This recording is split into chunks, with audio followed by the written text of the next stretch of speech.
자, 먼저 파라샤 레클레카를 간략하게 살펴보고 하프타라로 넘어가도록 하겠습니다. 12장 우리가 함께 다시 한번 읽습니다. 시작. 여호와께서 아브라함에게 이르시되 너는 너의 고향과 친척과 아버지의 집을 떠나 내게 보여줄 땅으로 가라. 역사상 가장 위대한 명령이 아닌가 싶습니다. 인류의 역사를 방향을 완전히 바꾼 그런 명령이라고 할 수 있겠죠. 그래서 아브라함은 우리가 성경에서 인류 구속의 키 플레이어로 선택된 믿음의 조상입니다. 하나님께서 갈대아 우르 그리고 하란 땅에서 아브라함을 불러내신 사건, 아브라함을 불러내시고 가나안 땅으로 들어오게 하신 사건, 그죠? 이것이 인류 구속에 있어서 굉장한 전환점이 되었던 사건이죠. 그래서 아브라함은 인류 구속의 키 플레이어로 선택된 믿음의 조상이다. 그러니까 아브라함 한 사람을 통해서 단순히 이스라엘만이 아니라, 단순히 유대인만이 아니라 전 인류를 구속하고자 하신 것이 하나님의 계획이었다는 것을 우리가 기억해야 됩니다. 자, 아브라함의 때로부터 이제 새로운 시대가 시작이 됩니다. 창조부터 2000년, 창조 2000년까지는 토후의 시대라고 부릅니다. 토후바보후. 토후는 공허의 시대죠. 공허, 토후, 어둠과 공허와 혼돈의 시대, 토후의 시대죠. 그래서 2000년까지는 토후의 시대인데 이제 아브라함이 1948년에 탄생을 했다고 합니다. 창조 후 1948년에 탄생을 했고, 아브라함이 이제 여호와 하나님을 만나서 이제 개종을 하게 되고 우상들을 다 버리고, 그리고 하나님 명령을 따라서 순종하기 시작했을 때부터 이제 토라의 시대가 시작이 된다. 이것이 이제 랍비들의 해석인데 그렇습니다.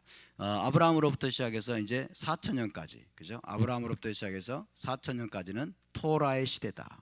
그러니까 창조 때부터 2000년까지는 토후의 시대고, 그 다음에 2000년부터 이제 4000년까지는 토라의 시대, 빛이 주어지는, 토라는 빛이기 때문에, 그죠? 하늘의 빛이 아브라함을 통해서 나아가서는 모세를 통해서 이 땅에 주어진 시대이기 때문에 이건 토라의 시대다. 그리고 4000년부터 6000년까지가 이제 메시아의 시대입니다. 우리는 지금 메시아의 시대에 살고 있음을 믿으시기 바랍니다. 아멘. 그리고 이제 7000년째는 말 그대로 메시아 왕국, 또 다른 차원의 메시아 시대라고 할 수 있죠. 그래서 지금 아브라함으로부터 이제 새로운 시대가 시작이 된다. 새로운 시대, 토라의 시대가 시작이 되고, 그야말로 빛이 주어진 새로운 시대가 시작되었음을 기억하시기 바랍니다. 하나님이 아브라함을 불러내십니다. 어떻게 불러내십니까? 우상 숭배에서 여호와 신앙으로 불러내시죠. 하나님이 아브라함을 신비한 방법으로 만나셨고 여호와 신앙으로 불러내셨고, 그 다음에 바벨론에서 이스라엘 땅으로, 약속의 땅으로 불러내셨죠. 이게 바로 인류 구원의 청사진입니다. 구원의 청사진. 하나님께서 인류를 구원하시는 이 구원이라고 하는 것은 뭡니까? 여호와 신앙으로 여러분 불러내시는 것을 믿으시기 바랍니다. 여호와 신앙으로 불러내시는 것은 곧 이스라엘 땅으로 돌아가게 만드는 거예요. 약속의 땅으로 돌아가게 만드는 것입니다. 그래서 아브라함을 불러내신 사건은 곧 인류 구원의 청사진임을 우리가 기억해야 되겠습니다. 창세기 12장은 아브라함의 거듭남을 보여줍니다. 아브라함이 우상 숭배자에서 여호와를 섬기는 자로 거듭나고 개종을 하고 그리고 중생하고 그리고 구원받은 것을 보여주죠. 그죠? 여호와 하나님을 섬기는 게 구원입니다. 아멘. 그 전에는 우상 숭배자였어요. 우상을 섬기는 땅 갈대아 우르에서 우상들 가운데서 우상을 섬기며 살았는데 어느 날 하나님이 그를 만나 주셨어요. 그것이 바로 중생입니다. 할렐루야. 그것이 바로 개종이고 그것이 바로 여러분 구원받은 것입니다. 그래서 창세기 12장은 아브라함의 거듭남을 보여줍니다. 여호와 신앙으로 거듭났다. 여호와 신앙으로 거듭나자 하나님은 그를 어떻게 합니까? 바벨론에 내버려 두지 않으십니다. 바벨론 갈대아 우르에 그냥 살도록 내버려 두지 않으시고 바벨론에서 이스라엘로 건너오게 하십니다. 할렐루야. 여러분, 여호와 신앙은 이스라엘로 건너가는 것임을 믿으시기 바랍니다. 우리가 예수와를 믿는 것은, 우리가 구원받는다고 하는 것은 바벨론에서 여러분 이스라엘 땅으로, 또 이스라엘에 속한 자로 건너가는 것임을 믿으시기 바랍니다. 그것이 바로 여러분 히브리인이란 말의 의미죠. 아브라함은 그래서 히브리인으로 불립니다. 아브라함은 건너온 자다. 히브리인. 따라서 히브리인. 아브라함은 이제 히브리인이 되었습니다. 히브리인으로 불립니다. 아브라함은 히브리인이었고 저와 여러분도 이제 히브리인 되었음을 믿으시기 바랍니다. 우리가 이스라엘 땅으로 건너갔다면, 우리가 여호와 신앙으로 건너갔다면 저와 여러분은 영적인 히브리인으로 여러분 하나님께서 우리를 부르셨음을 믿으시기 바랍니다. 자, 히브리인이 누구입니까? 영적 히브리인이 누구입니까? 하나님께로 건너간 자, 빛의 왕국으로 건너간 자, 이스라엘로 건너간 자를 히브리인이라고 말하는 것입니다. 그죠? 구원받았다고 말하면서, 중생했다고 말하면서, 하나님을 만났다고 말하면서, 하나님을 섬긴다고 말하면서 여러분 이스라엘을 대적하고 이스라엘을 공격하고 이스라엘 유대인들을 비난하고, 이것은 지금 자신의 정체성을 모르는 거예요. 이것은 히브리인이 되지 못한 것을 말해주는 것입니다. 히브리인은 하나님께로 건너갔을 뿐 아니라, 빛의 왕국으로 건너갔을 뿐 아니라, 여러분 히브리인은 이스라엘로 건너간 자임을 믿으시기 바랍니다. 아브라함을 하나님이 바벨론에서 어디로 부르셨어요? 이스라엘 땅으로 부르셨어요. 저와 여러분도 이스라엘 땅으로 부르셨음을 믿으시기 바랍니다. 왜? 우리는 아브라함의 자손이 되었기 때문에, 우리는 아브라함의 아들이 되었기 때문에. 할렐루야. 하나님 우리를 이스라엘로 부르셨습니다. 아멘. 예수와께로 부르시고 여러분 하나님 자신에게로 부르신 것과 이스라엘로 부르신 것이 서로 충돌하는 것이 아닙니다. 서로 별개가 아닙니다. 하나임을 믿으시기 바랍니다. 그래서 아브라함은 여러분 모든 믿는 자의 아버지입니다.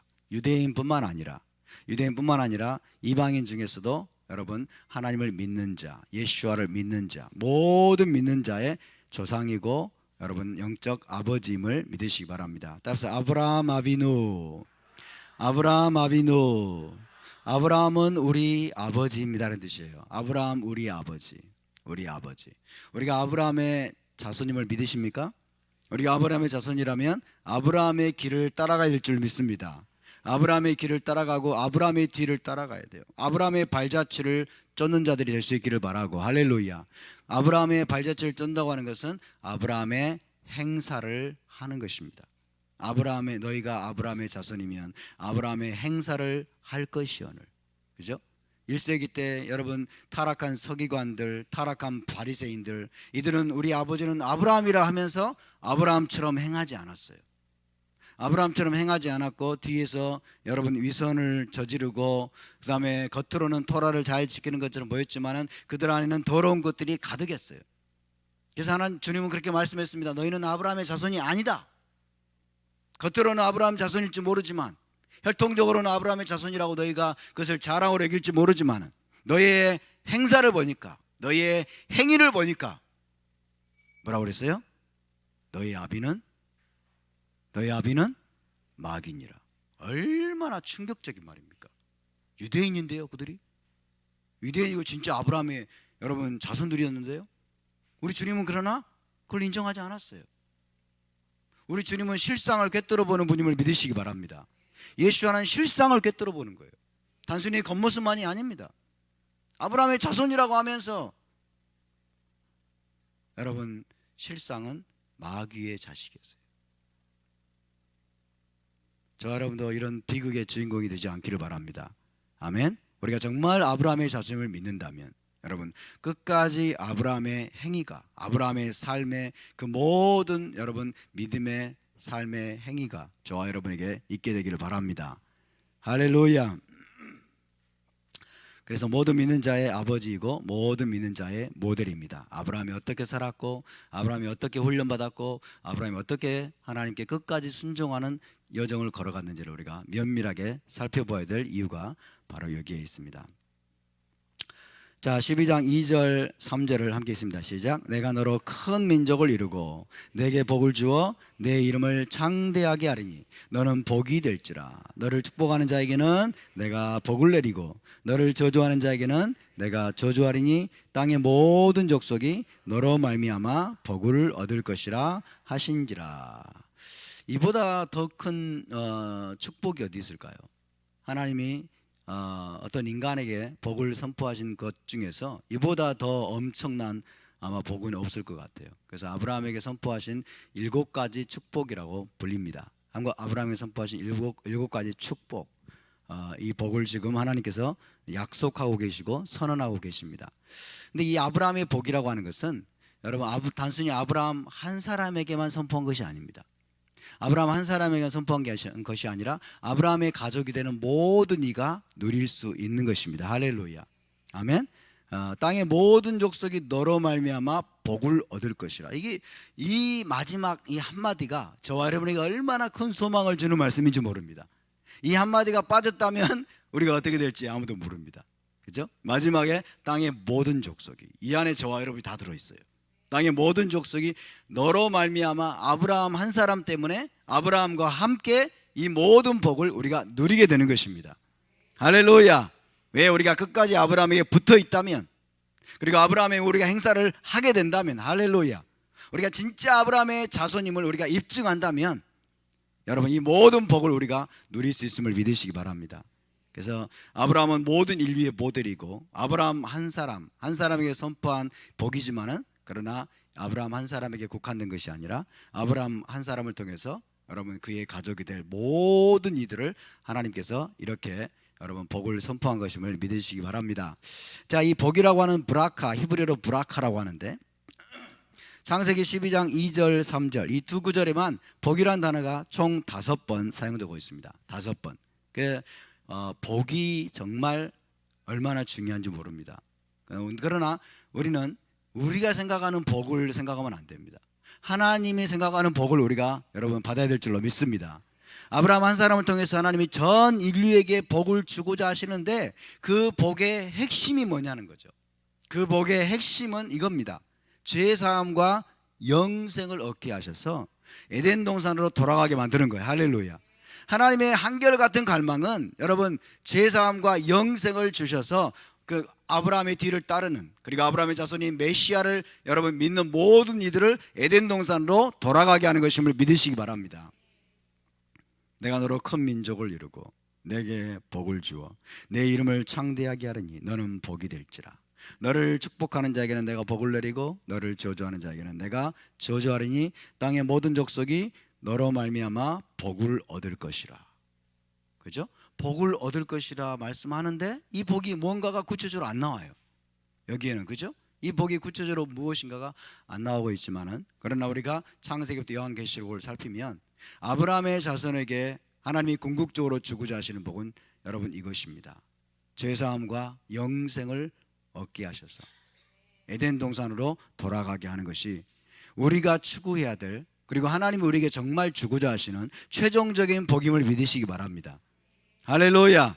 이것을 놓친다면 우리는 실상 복받은 게 아닙니다. 우리가 좋은 복을 우리가 누리고 있다고 할지라도, 우리가 얻기를 원했던 복들을 이 땅에서 우리가 여러분 얻는다고 할지라도, 하나님이 주고자 하시는, 아브라함의 자손에게 정말로 주고자 하시는 이 복을 놓쳐버린다면 우리는 사실상 복받은 자가 아니라 저주받은 자예요. 아멘입니까? 그래서 이 복을 놓치지 않기를 바랍니다. 에덴 동산으로 돌아가는 게 최고의 축복입니다. 할렐루야. 새 예루살렘에 들어가는 것입니다. 하나님은 그런 자들을 지금 이곳에서 훈련시키고 계십니다. 이 최종적인 축복을 하나님께서 여러분 주기를 지금 연기하고 계세요. 그죠? 아직 주지 않고 계시면서 우리를 그 복을 받기 합당한 자들로 지금 훈련하고 계심을 믿으시기 바랍니다. 지금은 훈련 기간입니다. 그래서 하나님께서 구속의 키플레이어, 구속의 키맨들로 부르신 이들이 있습니다. 우리 이것을 절대로 놓치면 안 되는데, 먼저는 아브라함이고, 그리고 이삭과 야곱, 그죠? 아버지들, 믿음의 아버지들로 불리는 아브라함과 이삭과 야곱이 바로 구속의 키맨들이고요. 그리고 나아가서는 이스라엘 나라입니다. 이스라엘 나라가 구속의 키플레이어입니다. 하나님께서 이 땅에 이루시는 구속에 여러분 중요한 역할을 하는 그런 존재가 바로 아브라함과 이삭과 야곱, 그리고 이스라엘 나라입니다. 그래서 아브라함과 이삭과 야곱을 모른다, 이스라엘을 모른다, 그러면 우리가 어떤 구속을 받을지를 모르는 거예요.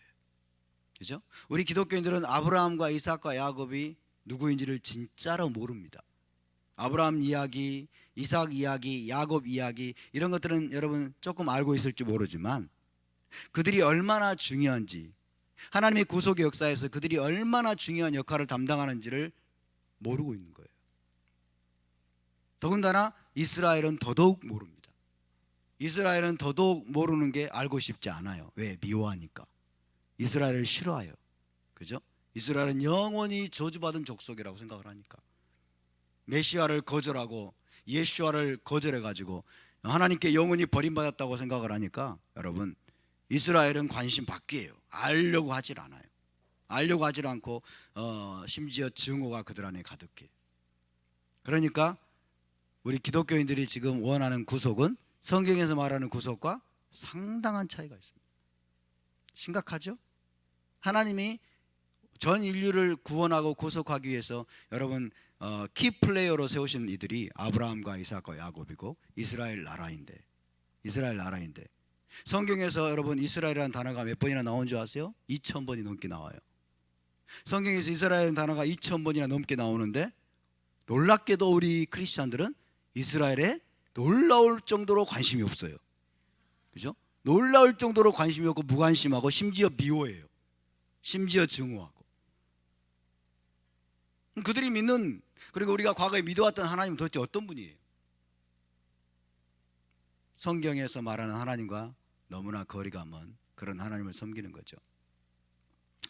여러분, 우리가 아브라함과 이삭과 야곱의 하나님, 그리고 이스라엘의 하나님을 믿기로 결단하면, 그리고 그들과 한 가족이 되면 구원을 얻게 됩니다. 할렐루야. 이스라엘과 한 가족이 되는 것이 바로 구원입니다. 아브라함의 여러분 자손이 되는 게 구원입니다. 할렐루야. 하나님은 아브라함과 이삭과 야곱의 하나님이심을 믿으시기 바랍니다. 하나님은 이스라엘의 하나님이심을 믿으시기 바랍니다. 어제나 오늘이나 영원토록. 영원토록 아브라함과 이삭과 야곱의 하나님이시고 영원토록 그분은 이스라엘의 하나님이십니다. 할렐루야. 아브라함은 참 놀라운 사람인데요. 하란 땅에서 300명이 넘는 이방인들을 개종시켰어요. 300명 정도가 아니고 아마 500명은 넘을 거예요. 가족들도 있으니까. 그죠? 14장에 보면 318명을 훈련시켜가지고 군대를 일으켜서 쫓아가잖아요. 그죠? 318명의 군대가 여러분 아브라함의 집안에 있었다는 거예요. 그러니까 최소한 318명 이상을 하란 땅에서 얻어가지고 여러분 아브라함의 가족이 되게 한 거예요.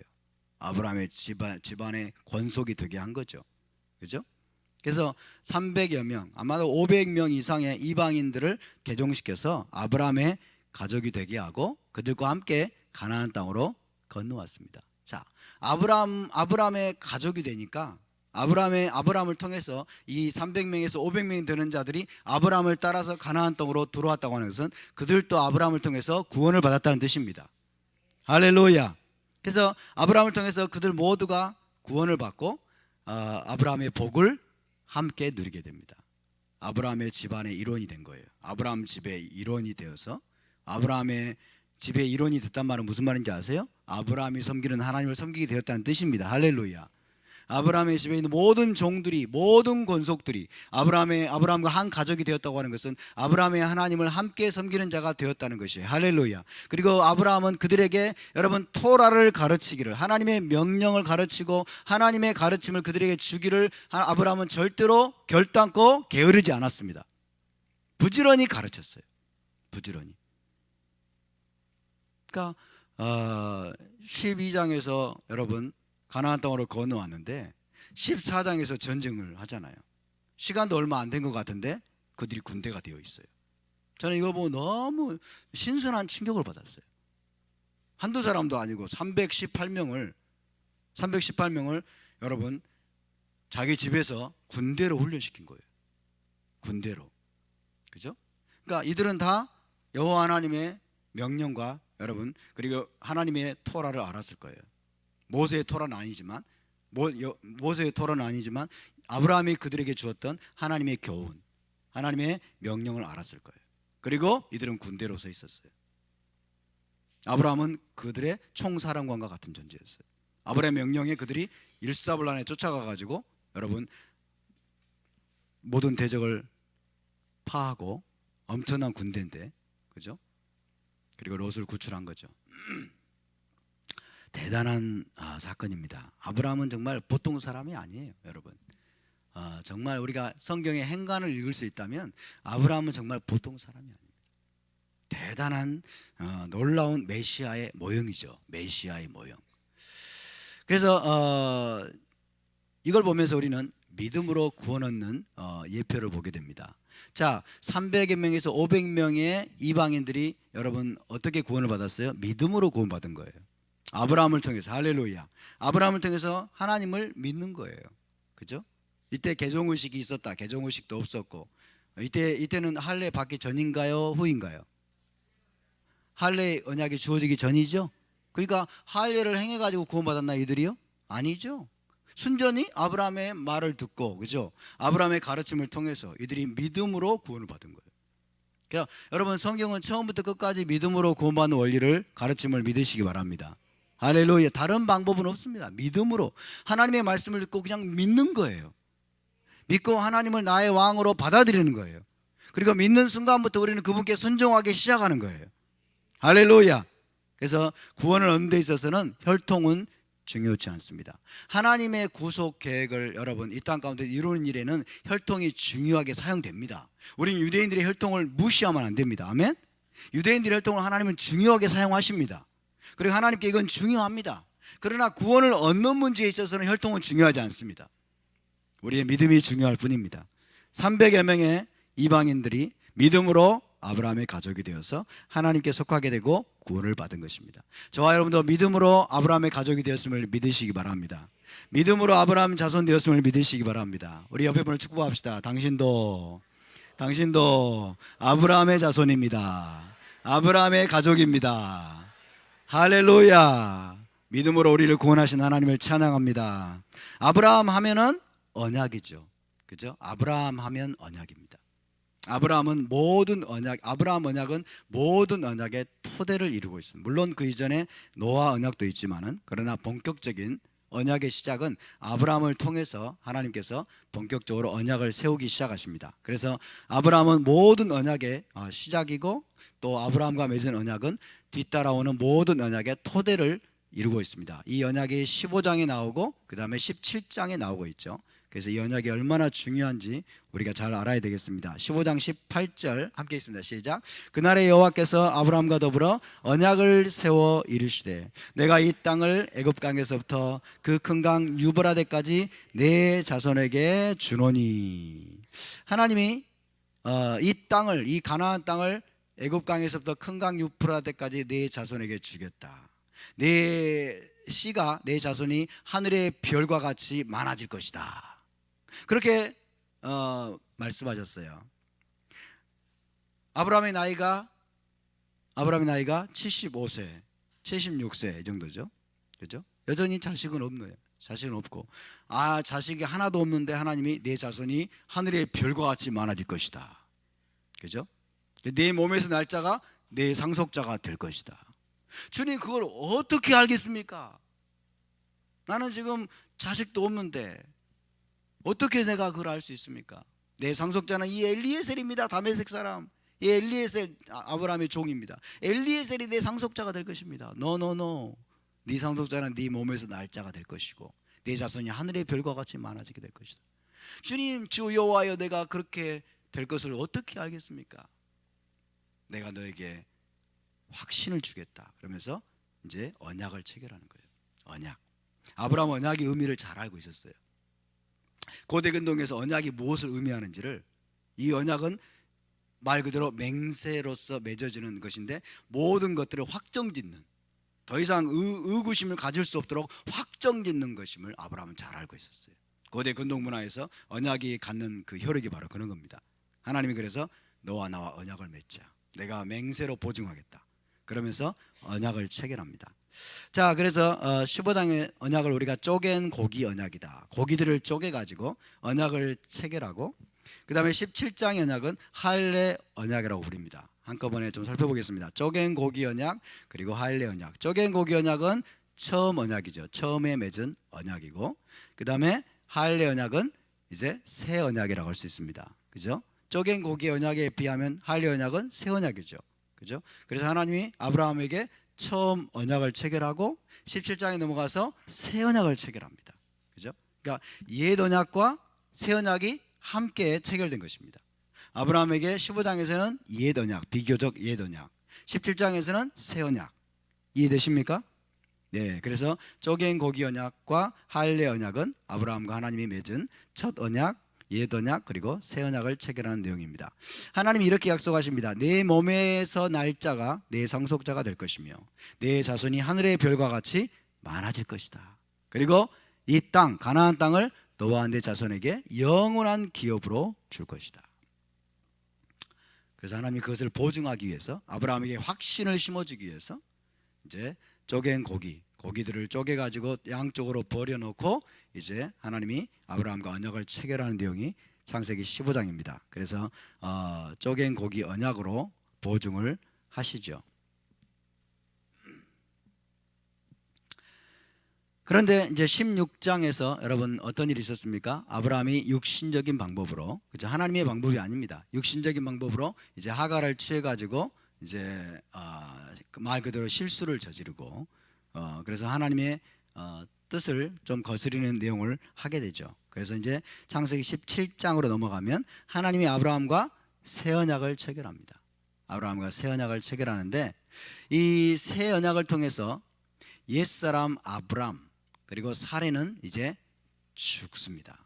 아브라함과 사례는 죽은 것과 같아요. 옛사람은 죽고 새 사람이 이제 탄생합니다. 아브라함이 아브라함으로 탄생하고 할렐루야. 사례가 사라로 탄생합니다. 그래서 아브라함과 사라로 하나님께서 새로운 탄생을 경험하게 하는 거죠. 새 언약을 통해서. 저와 여러분도 마찬가지입니다. 우리 새 언약을 통해서 새 사람 되었음을 믿으십니까? 예수와를 통해서 우리가 새 언약을 맺고 이전 것은 지나갔으니 보라 새 것이 되었도다.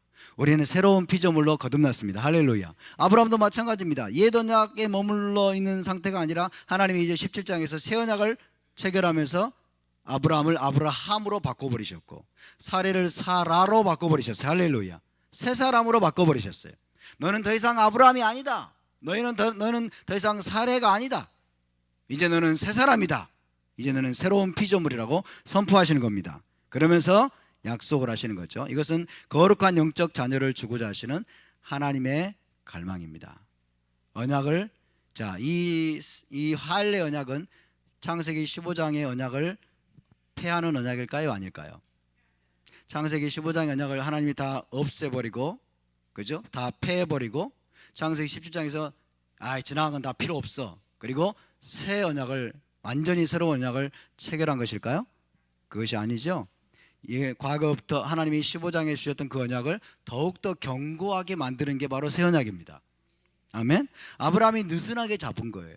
아브라함이 15장에서 하나님이 하신 약속을 여러분 느슨하게 잡고 있고 좀 잊어버리고 거기에 헌신도가 조금 약화되니까 하나님이 17장에서 다시 한번 새 언약을 체결하면서 15장에서 맺은 언약을 더욱더 견고하게 만든 게 새 언약입니다.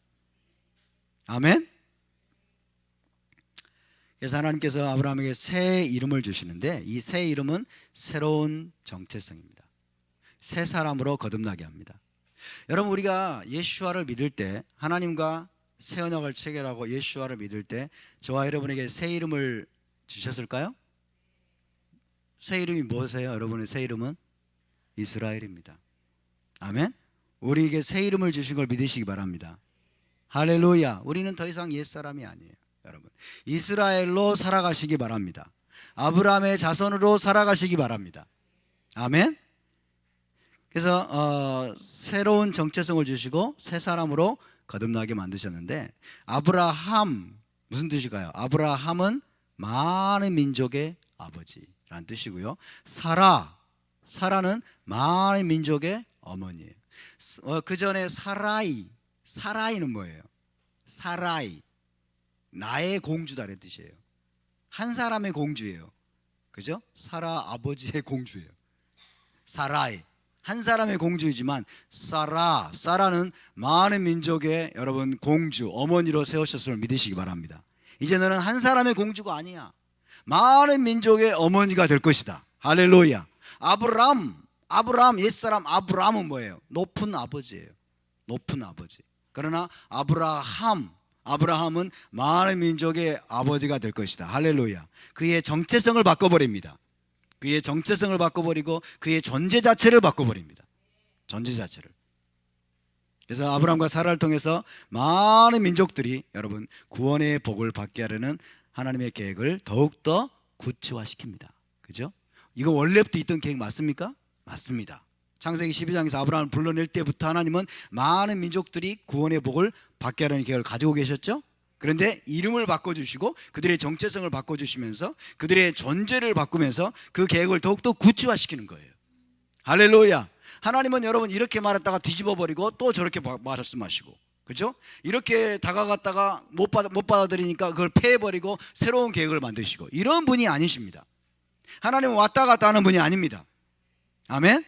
창세기 15장의 언약을 여러분 아브라함과 맺었지만은 아브라함이 16장에서 이 언약을 제대로 이해하지 못하고 이 언약 안에서 제대로 행하지 못하니까 17장에서 여러분 더욱더 그 언약을 굳게 세운 것이고, 할렐루야, 그 언약을 더욱더 구체화시킨 것을 믿으시기 바랍니다.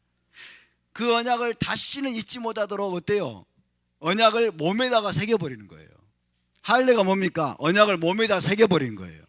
아멘. 15장에서는 짐승의 피로 할례를 맺어요. 짐승의 피로 언약을 체결해요. 17장에서는 아브라함 그 사람의 피로 언약을 맺어요. 그죠? 아브라함 자신의 피로. 그리고 아브라함의 자손들, 대대로 태어날 자손들의 피를 가지고 여러분 고통을 맛보게 하면서 언약을 그들의 몸에 새겨버려요. 할렐루야. 그래서 잊지 않도록, 이 언약에서 떠나지 않도록 하시는 것입니다. 그래서 하나님의 언약은 영원합니다. 하나님과 이스라엘이 맺은 언약은 여러분 어떤 것도 폐해질 수 없습니다. 맞습니까? 노아의 언약은 폐해졌을까요? 안 폐해졌을까요? 안 폐해졌습니다. 아브라함 언약은 폐해졌을까요? 안 폐해졌을까요? 안 폐해졌습니다. 모세 언약 폐해졌을까요? 안 폐해졌을까요? 폐해지지 않았습니다. 토라 폐해졌을까요? 안 폐해졌을까요? 그죠? 하나님의 언약은 폐해질 수 없습니다. 언약이 폐해진다면 하나님이 아니죠. 그죠? 우리는 하나님을 신뢰할 수가 없을 겁니다. 그래서 여러분 새 언약은 옛 언약을 없애버리는 언약이 아니다. 새 언약은 옛 언약을 더욱더 구체화시키고 더욱더 견고하게 만드는 차원의 언약임을 믿으시기 바랍니다. 17장의 할례 언약은 15장의 언약을 더욱더 굳게 하는 것임을 믿으시기 바랍니다. 재확증인 것을 믿으시기 바랍니다. 재확증입니다. 재확증이고 구체화시키고 그 다음에 더욱더 새로운 차원으로 하나님이 나아가게 만드는 그런 언약입니다. 언약의 내용은 여러분 동일한 약속을 그래서 확장한 겁니다. 15장에서 하셨던 그 동일한 약속을 하나님이 더욱더 구체화시키고 확장시킵니다. 그래서 너에게서 여러 민족들과 왕들이 나올 것이고 가나안 온 땅을 너와 내 후손에게 영원한 기업으로 줄 것이다. 그죠? 15장에서 하셨던 약속 그대로예요. 15장에서 하셨던 약속 그대로 똑같이 말씀하시는데 좀 더 구체적으로, 좀 더 확장해서 말씀하시는 게 새로운 언약의 내용이 되겠습니다. 아브라함은 여러분 모든 언약의 아버지입니다. 할렐루야. 저와 여러분이 지금 아브라함 언약 위에 서 있다는 걸 믿으시기 바랍니다. 아브라함에게 주신 약속이 지금까지 유효하고 지금까지 저와 여러분에게 적용되고 있음을 믿으시기 바랍니다. 이 언약이 없다면 우리는 다 무너집니다. 이 언약이 없다면 우리는 다 가장 불쌍한 자들이에요. 가장 불쌍한 자들. 자, 레클레카는 그 정도로 간단하게 요약을 하고 이제 레클레카와 하프타라의 관련성을 좀 살펴보겠습니다. 자, 오늘 하프타라에서 41장 8절에서 아브라함을 언급하고 있습니다. 41장 8절 읽어보겠습니다. 시작. 그러나 나의 종 너 이스라엘아, 내가 택한 야곱아, 나의 벗 아브라함의 자손아. 할렐루야. 자, 아브라함을 불러낸 이야기, 레클레카, 아브라함을 불러내서 하란 땅에서 가나안 땅으로 들어오게 하시고 그 다음에 15장과 17장에서 아브라함과 언약을 체결했어요. 아브라함과 언약을 체결했는데 오늘 하프타라에서는 그 아브라함을 언급합니다. 그 아브라함의 자손이 바로 너 이스라엘이다 라고 하나님 말씀하시는 거예요. 오늘 그것이 오늘 하프타라입니다. 자, 이때 이 하프타라에서 여러분 이스라엘은 하나님의 친구 아브라함의 자손으로 묘사되고 있습니다. 이스라엘이 누구입니까? 하나님의 친구였던 아브라함의 자손이다. 할렐루야. 하나님의 친구, 나의 벗 아브라함의 자손아, 이렇게 부르고 있어요. 나의 종 너 이스라엘아, 내가 택한 야곱아, 나의 벗 아브라함의 자손아. 그죠? 이사야서나 선지서는 전부 다 이스라엘에 대한 이야기예요. 전부 다 이스라엘에 대한 이야기인데, 이스라엘을 모르면, 이스라엘에 관심이 없으면 여러분 선지서는 안 풀립니다. 선지서는 수수께끼입니다. 그래서 선지서 말씀을 우리가 전혀 모르는 거예요. 우리 크리스찬들이 선지서 말씀을 전혀 모르고 읽어도 무슨 말인지 모르니까 안 읽는 거예요. 왜? 이스라엘을 무시하니까. 이스라엘에 관심이 없기 때문에. 여러분 이스라엘에 관심을 가지시기 바랍니다. 할렐루야. 왜? 하나님이 이스라엘에게 계속 말씀하고 있어요. 이스라엘에게. 나의 종 이스라엘아 그러잖아요. 나의 종 너 이스라엘아, 나의 택한 야곱아, 나의 벗 아브라함의 자손아, 이렇게 부르고 있어요. 오늘 하프타라는 이사야 40장 27절부터 41장 16절까지입니다. 이사야 40장 27절에서 41장 16절까지. 어떤 내용입니까? 하나님의 친구 아브라함의 자손인 이스라엘에게 주시는 소망의 메시지예요. 누구에게 주신다고요? 이스라엘에게. 그죠? 우리는 이것을 먼저 분명히 알아야 됩니다. 나에게 주시는 거 아니에요. 먼저. 아멘? 나에게 주시는 거 아니라고요. 다 내가 취해버리려고 그래요. 내가 취해버리고 이스라엘은 밀어내버리고, 그죠? 선지서에서 좋은 것들은 다 교회가 가져와 버리고, 이방인 신자들이 다 가져와 버리고, 유대인들은 저주받은 놈들.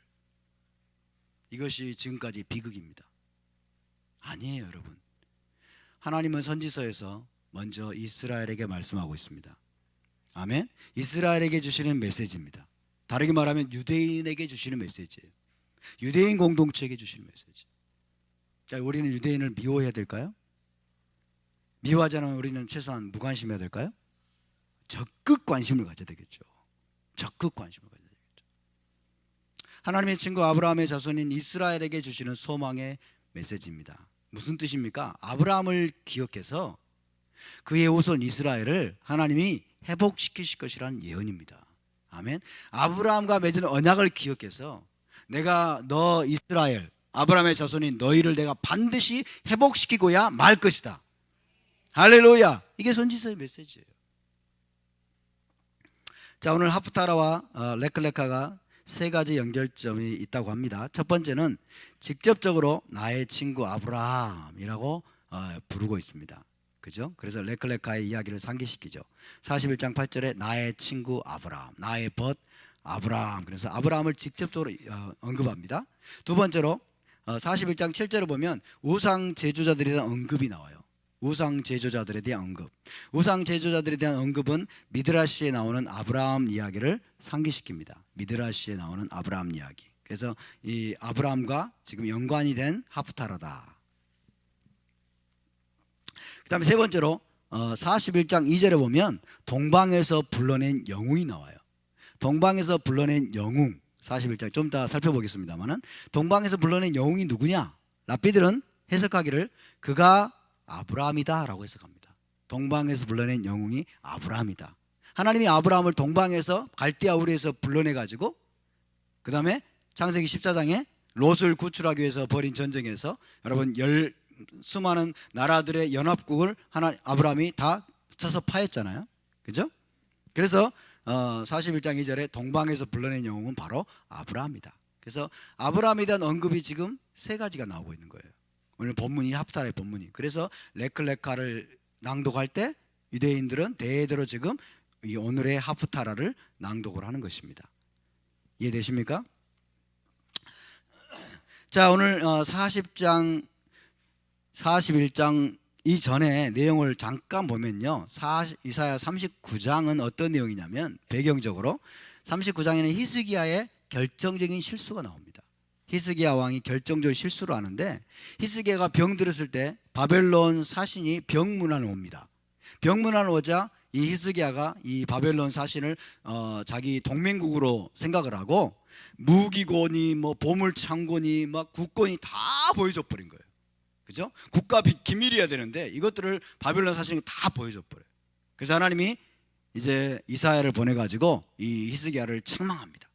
그러면서 후에 바벨론 포로의 이제 계기가 될 것이다. 네가 이렇게 보여줬느냐? 그러면서 바벨론 군대가 쳐들어와 가지고 다 노략질 가고 너 다 잡아갈 것이다.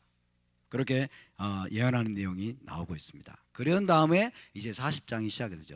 39장이 그 내용이고 40장에 이제 나하무 아미 그러면서 내 백성을 위로하라 그러면서 여러분에게 말씀드린 것처럼 40장부터 66장까지 이스라엘 회복과 메시아 시대에 대한 비전에 대한 메시지가 이제 이어지고 있는 것입니다. 자, 우리가 먼저 이제 좀 구체적으로 살펴볼 텐데요. 이사야 40장 27절을 함께 읽습니다. 시작. 야곱아 어찌하여 내가 말하며 이스라엘아 내가 이르기를 내 길은 여호와께 숨겨졌으며 내 송사는 내 하나님에게서 벗어난다 하느냐. 이게 무슨 말일까요 도대체? 야곱아 어찌하여 내가 말하며 이스라엘아 내가 이르기를 내 길은 여호와께 숨겨졌으며 내 송사는 내 하나님에게서 벗어난다 하느냐. 왜 이렇게 이야기하느냐 그런 뜻이죠. 자, 야곱 혹은 이스라엘이 지금 하나님을 향해서 그렇게 말하는 거예요. 내 길은 여호와께 숨겨졌다. 내 송사는 내 하나님에게서 벗어난다. 그렇게 이야기한다는 거예요. 무슨 뜻입니까? 내 길은 여호와께 숨겨졌다. 그 말은 하나님이 우리를 돌보지 않는다는 거예요. 하나님 우리를 돌보지 않고 그 다음에 내 송사 아무리 억울한 것을 하나님께 가지고 와도 하나님이 듣지 않는다는 거죠. 왜 그렇게 이야기하느냐고 지금 하나님 말씀하고 있는 거예요. 이것은 무슨 상황을 말해주는 걸까요? 바벨론 포로로 끌려간 유대인 공동체가 여러분 이렇게 하나님에 대해서 느끼고 있는 겁니다. 이해되십니까? 이것이 이 배경을 알아야 돼요. 포로 생활 중인 이스라엘이 하나님께 버림받은 것처럼 느끼는 거예요. 그렇죠? 지금 이사야가 살아있을 당시에는 바벨론 포로기가 오지 않았지만은 100여 년 후에 이제 바벨론 군대가 쳐들어와 가지고 여러분 박살을 내버리고 이제 유대인들 다 끌어갔습니다. 유대인들 다 끌어가고 이제 바벨론에 이제 포로로 끌려가게 되죠. 그래서 바벨론으로 포로로 끌려가면서 얼마나 하나님께 기도했겠어요. 그렇죠? 얼마나 기도하고 부르짖고 막 그랬겠어요. 근데 하나님이 듣지 않는 것처럼 보이는 거예요. 하나님이 듣지 않고 신경도 쓰지 않고 자기들은 하나님께 버림받은 것처럼 느끼는 거예요. 하나님이 그 상황을 지금 이 이사야를 통해서 예언적으로 지금 미리 예언하고 있습니다. 마치 과거에 일어난 것처럼 지금 하고 있는 거예요. 그렇죠? 어찌하여 너희 이스라엘아 어찌하여 야곱아 내 길이 여호와께 숨겨졌고 내 송사는 내 하나님께서 벗어난다고 하느냐. 그러면서 하나님이 그들에게 말씀하고 있는 것입니다. 이것이 바로 포로기의 고통이에요. 포로 생활을 하는 유대인 공동체의 고통입니다. 무엇보다도 하나님께 버림받은 것 같아요. 그리고 하나님께 잊혀진 것처럼 느끼는 거예요. 잊혀진 것처럼 느껴지는 것. 이스라엘 땅에서 여러분 이들이 쫓겨나가지고 얼마나 모진 고통을 겪었습니까? 그리고 여러분이 잘 아시는 것처럼 결국에는 홀로코스트의 비극을 겪었습니다. 600만 명이 여러분 가스실에서 죽고 나치에게 학살을 당할 때 그중에 150만 명의 어린아이들이 있는데 얼마나 하나님께 부르짖었겠어요. 얼마나 고통 가운데 이들이 절규하면서 여러분 하나님께 부르짖고 기도했겠어요. 근데 구원받지 못했습니다. 그래서 겨우겨우 홀로코스트에서 살아남은 유대인들 몇몇은 상당수가 무신론자가 되었다고 그러잖아요. 하나님은 우리를 버렸다는 거예요. 이제 하나님은 없다는 거예요. 하나님 우리를 버렸다는 거예요. 여러분 이스라엘 땅에서 쫓겨나서 포로 생활한다는 게 얼마나 큰 고통인지 모릅니다. 1, 2년도 아니고요. 바벨론 포로 생활은 무려 70년이에요. 근데 로마에서 쫓겨난 여러분 이거는 뭐예요? 2000년이잖아요. 지금 이게 바로 이스라엘이 하나님께 부르짖는 것입니다. 이때 하나님은 이들에게 응답하십니다. 하나님은 영원하신 분이다. 땅끝까지 창조하신 분이다. 하나님은 피곤하거나 곤비치 않으시며 명철이 한이 없으신 분이다. 할렐루야. 그 무슨 말입니까? 자기 백성을 돌보는데 하나님은 지치지 않으시는 분이고 그들의 고통을 속속들이 알고 계시는 분이시다. 할렐루야. 이스라엘이 느끼는 건 그게 아닌데요? 유대인들이 느끼는 건 그게 아닌데요? 홀로코스트를 당하면서 여러분 러시아에서 포그롬을 당하면서 스페인에게서 쫓겨나고 영국에서 쫓겨나고 그러면서 유대인들이 느꼈던 거는 이게 아닌데요? 하나님 우리를 돌아본다고요? 하나님 우리를 지킨다고요? 돌보신다고요? 하나님 피곤하지 않고 지치지 않으시면서 이스라엘을 돌보고 계시고 지키고 계신다고요? 하나님 이렇게 말씀하십니다. 내가 너희를 돌보고 있다. 내가 너희를 지키고 있다.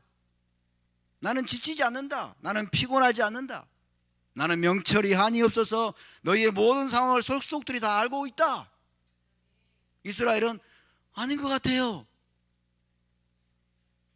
그죠? 참 정말 비극인 것 같습니다. 하나님과 이스라엘 간에 존재하는 이 갭을 생각해 보세요. 그래서 하나님은 이렇게, 자 먼저 봅시다. 40장 28절 시작. 너는 알지 못하였느냐 듣지 못하였느냐 영원하신 하나님 여호와 땅끝까지 창조하신 이는 피곤치 않으시며 곤비치 않으시며 명철이 한이 없으시며. 27절에 대한 응답으로 하나님이 주시는 거예요. 그죠? 이스라엘이 지금 유대인 공동체가, 쫓겨난 유대인 공동체가 우리의 길은 하나님이 보지 않고 있고 우리가 아무리 부르짖어도 하나님이 듣지 않아. 우리는 하나님께 버림받은 것 같아. 그러니까 하나님 응답하십니다. 너는 알지 못하였느냐 듣지 못하였느냐 영원하신 하나님 여호와 땅끝까지 창조하신 이는 피곤치 않으시고 곤비치 않으시다. 무슨 말입니까? 너희들을 돌보는데, 내 백성 너희를 돌보고 너희를 지키고 너희를 돌아보는데 내가 피곤할 것 같니? 내가 지칠 것 같니? 내가 지쳐가지고 나가 떨어져가지고 너희를 더 이상 돌보지 않을 것 같니? 하나님 그렇게 말씀하시는 거예요. 명철이 한이 없다는 것은 너희들의 모든 상황을 속속들이 다 알고 있다는 거예요. 명철이 한이 없어요. 근데 유대인들은 느끼지 못하는 겁니다. 근데 우리도 그렇지 않습니까? 저와 여러분도 하나님은 정말 우리와 늘 함께 하시고 우리를 돌보고 계시는데 우리가 삽질하고 있으면서, 죄송합니다 속된 말에 써서, 우리가 영적으로 삽질하고 있으면서 하나님이 나를 버렸다고 생각하는 거예요.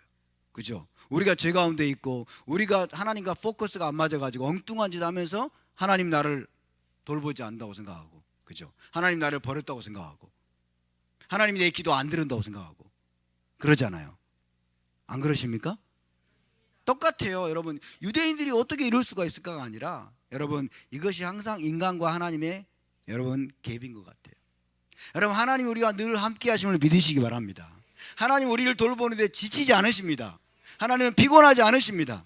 하나님 명철이 한이 없으셔서 저와 여러분의 모든 상황을 다 알고 계십니다. 중요한 것은 우리의 초점과 우리의 생각이 하나님과 일치돼야 될 줄로 믿습니다. 하나님이 지금 무슨 생각을 하고 계시고 하나님이 무슨 계획을 갖고 계시고, 할렐루야, 하나님의 초점이 어디에 있는지를 우리가 알아야 되는 것입니다. 그래서 이사야서 55장 8절에서 이렇게 말씀하시는 거예요. 시작. 이는 내 생각이 너희의 생각과 다르며 내 길은 너희의 길과 다름이니라. 유대인들이 생각하는, 이스라엘이 생각하는 생각과 하나님의 생각이 너무 달라요. 왜? 하나님의 생각은 너무 높아요. 하나님의 생각은 너무 높고 너무 고귀한, 굉장히 높은 차원의 생각을 하고 있는데 우리의 생각은 너무 저속하고 너무 세속적이고 때로는 너무 자기중심적이고 너무 나밖에 알지 못해서 하나님이 가지고 계시는 큰 뜻과 생각을 헤아리지를 못하는 거예요. 헤아리지를 못하면서 우리는 하나님이 나를 버렸어, 하나님이 내 기도를 안 들어주시죠, 누구 기도는 잘 들어주는 것 같은데, 이렇게 생각하는 거예요. 사도 바울도 로마서에서 이렇게 말씀합니다. 시작. 그의 판단은 헤아리지 못할 것이며 그의 길은 찾지 못할 것이로다. 할렐루야. 하나님의 판단이 너무 깊고 너무 오묘해서, 그죠? 하나님의 길은 너무 심오해서 우리의 이 좁은 소견과 우리 좁은 판단으로는 도저히 헤아릴 수 없는 것이다. 정말 그런 것 같아요, 여러분. 어떻게 선하신 하나님이 2000년이 넘도록 유대인 공동체를 열방을 떠돌게 만들었을까요? 떠돌았을 뿐만 아니라 쫓겨나고 학살당하고 공격당하고 회당 불태워버리고, 여러분, 그리고 어린아이들을 150만 명을 죽여버리고 이렇게 되도록 하나님이 그냥 이렇게 허락하시고 방관하셨을까요? 우리는 다 이해할 수가 없습니다. 우리는 이해할 수가 없어요. 그러나 여러분, 그것이 바로 지금 인류 구속을 이루어 가시는 하나님의 방법임을 믿으시기 바랍니다. 우리가 다 알 수 없어요. 중요한 것은 우리가 다 알지 못하지만 때로는 유대인들이 버림받은 것처럼 느끼고 때로는 하나님이 유대인들을 돌아보지 않는 것처럼 느낄지라도, 그리고 저와 여러분도 때로는 하나님이 내 기도 안 듣고 나를 돌보지 않고 나를 버린 것처럼 느껴진다고 할지라도, 여러분, 우리 하나님은 영원하신 하나님 여호와 땅끝까지 창조하신 이는 피곤치 않으시며 곤비치 않으시며 명철이 한이 없는 분임을 믿으시기 바랍니다. 할렐루야. 그러면서 이사야 40장 31절에서 주님께서 우리에게 유대인 공동체에게 분명하게 말씀하십니다. 시작. 오직 여호와를 앙망하는 자는 새 힘을 얻으리니 독수리가 날개치며 올라감과 들 것이요 다른 박질하여도 곤비하지 아니하겠고 걸어가도 피곤하지 아니하리로다. 할렐루야. 여러분, 이것의 1차적인 수신자는 대상은 포로기의 유대인 공동체입니다. 이스라엘 땅에서 쫓겨나가지고 여러분 수십 년 동안 지금 하나님께 버림받은 것처럼 느끼는 유대인 공동체를 향해서 하나님이 말씀하시는 거예요. 소년이라도 넘어지고 장정이라고 넘어지고 자빠지되 오직 여호와를 앙망하는 자는 새 힘을 얻으리니 할렐루야. 독수리가 날개치며 올라감과 들 것이요 다른 박질하여도 곤비하지 아니하겠고 걸어가도 피곤하지 아니하리로다. 이것이 바로 포로기에 이스라엘에게 요구되는 것입니다. 포로 상태, 바벨론 포로 생활을 하고 2000년 동안 열방에서 떠돌면서 포로 생활하는 유대인 공동체 이스라엘에게 요구되는 것이 뭐냐면 끈질기 믿음으로 여호와를 기다리는 것입니다. 여러분, 저와 여러분도 끈질기 믿음으로 하나님을 기다릴 수 있기를 바랍니다. 끈질기 믿음으로 하나님을 기다리고 바라고 앙망하는 거예요. 할렐루야. 우리의 상황이 아무리 절망스러워도, 우리의 환경이 아무리 우리를 낙담케 하고 우리를 절망케 하여도 우리가 하나님을 기대하고 하나님을 바라보면 우리는 날아 올라가게 될 것입니다. 여러분, 쫓겨난 이스라엘 땅에서 쫓겨나가지고 포로 생활하는 이스라엘은 하나님께 버림받은 것 같고 하나님이 자신들을 떠난 것처럼 느껴질지라도 하나님은 결단코 그들을 버리지 않으십니다. 여전히 그들과 함께 계시고 그들을 섭리 가운데 보호하고 계시며 성령이 보이지 않게 그들 가운데 역사하고 계십니다. 여러분, 유대인 공동체 가운데 성령이 역사함을 믿으십니까? 우리 크리스찬들은 그걸 못 믿는 것 같아요. 우리만 성령 받다고 생각해. 그죠? 우리만 성령 받다고 생각하고 성령 우리 안에서만 역사한다고 생각하는데 천만의 말씀 만만의 콩떡이죠. 그죠? 하나님이 그들과 함께한다는 말은 무슨 말입니까? 성령이 그들과 함께한다는 뜻이에요. 할렐루야. 그래서 여러분, 어떤 식으로든 우리가 성령이 어느 정도까지 어떻게 역사하는지는 다 알 수 없지만은 하나님이 여러분 그들과 함께하고 계시고 성령이 그들과 함께하고 계심을 믿으시기 바랍니다. 성령이 그들 가운데 역사하고 계심을 믿으시기 바랍니다. 할렐루야. 왜? 하나님은 결단코 그들을 버리지 않으십니다. 여호와를 앙망한다라는 히브리어를 보면 앙망이라는 히브리어가 카바예요. 카바. 따라서 카바라고 하는 것은 바라다, 소망하다는 뜻입니다. 소망하다. 그래서 여기에서 티크바가 나오죠.